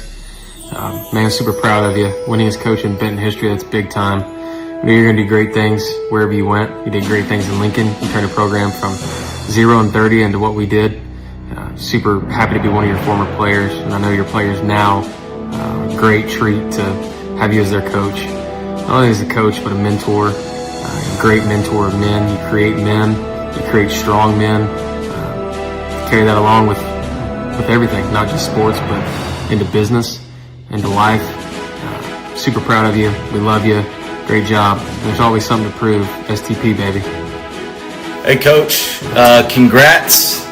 Can't tell you enough on how thankful I was to have you as a coach. There's nobody more deserving to hold this achievement, go down in history. So congrats again, man, and go Panthers.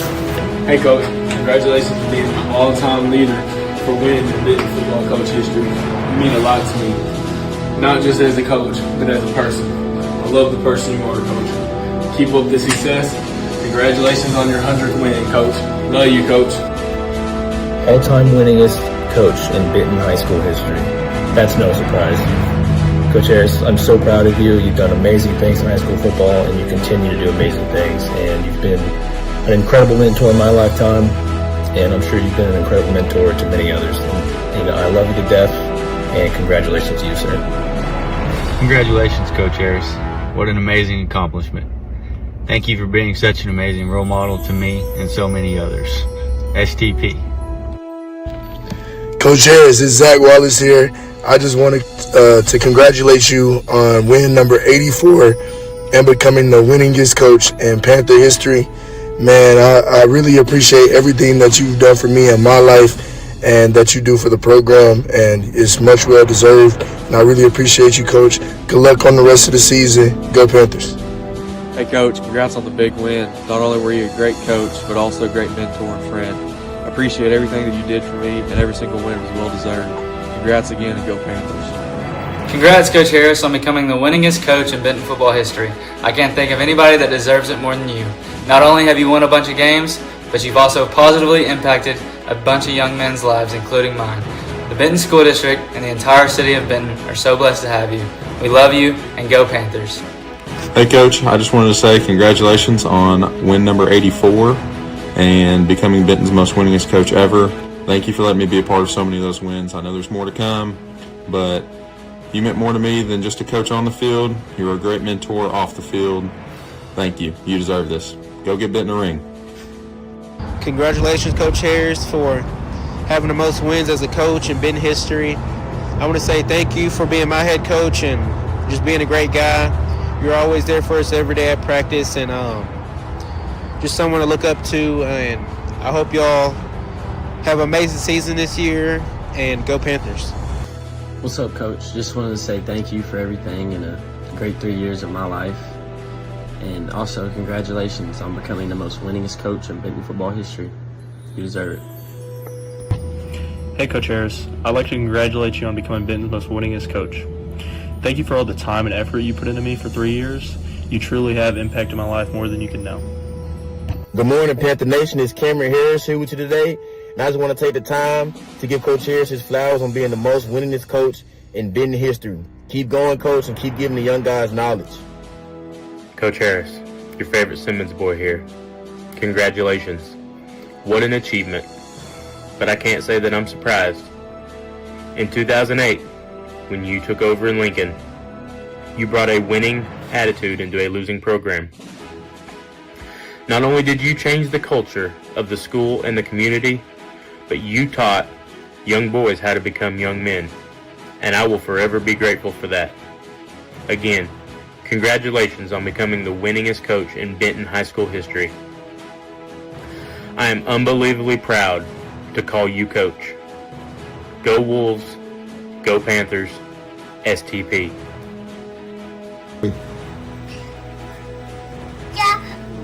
Coach. We love you. And go Panthers. I love you too.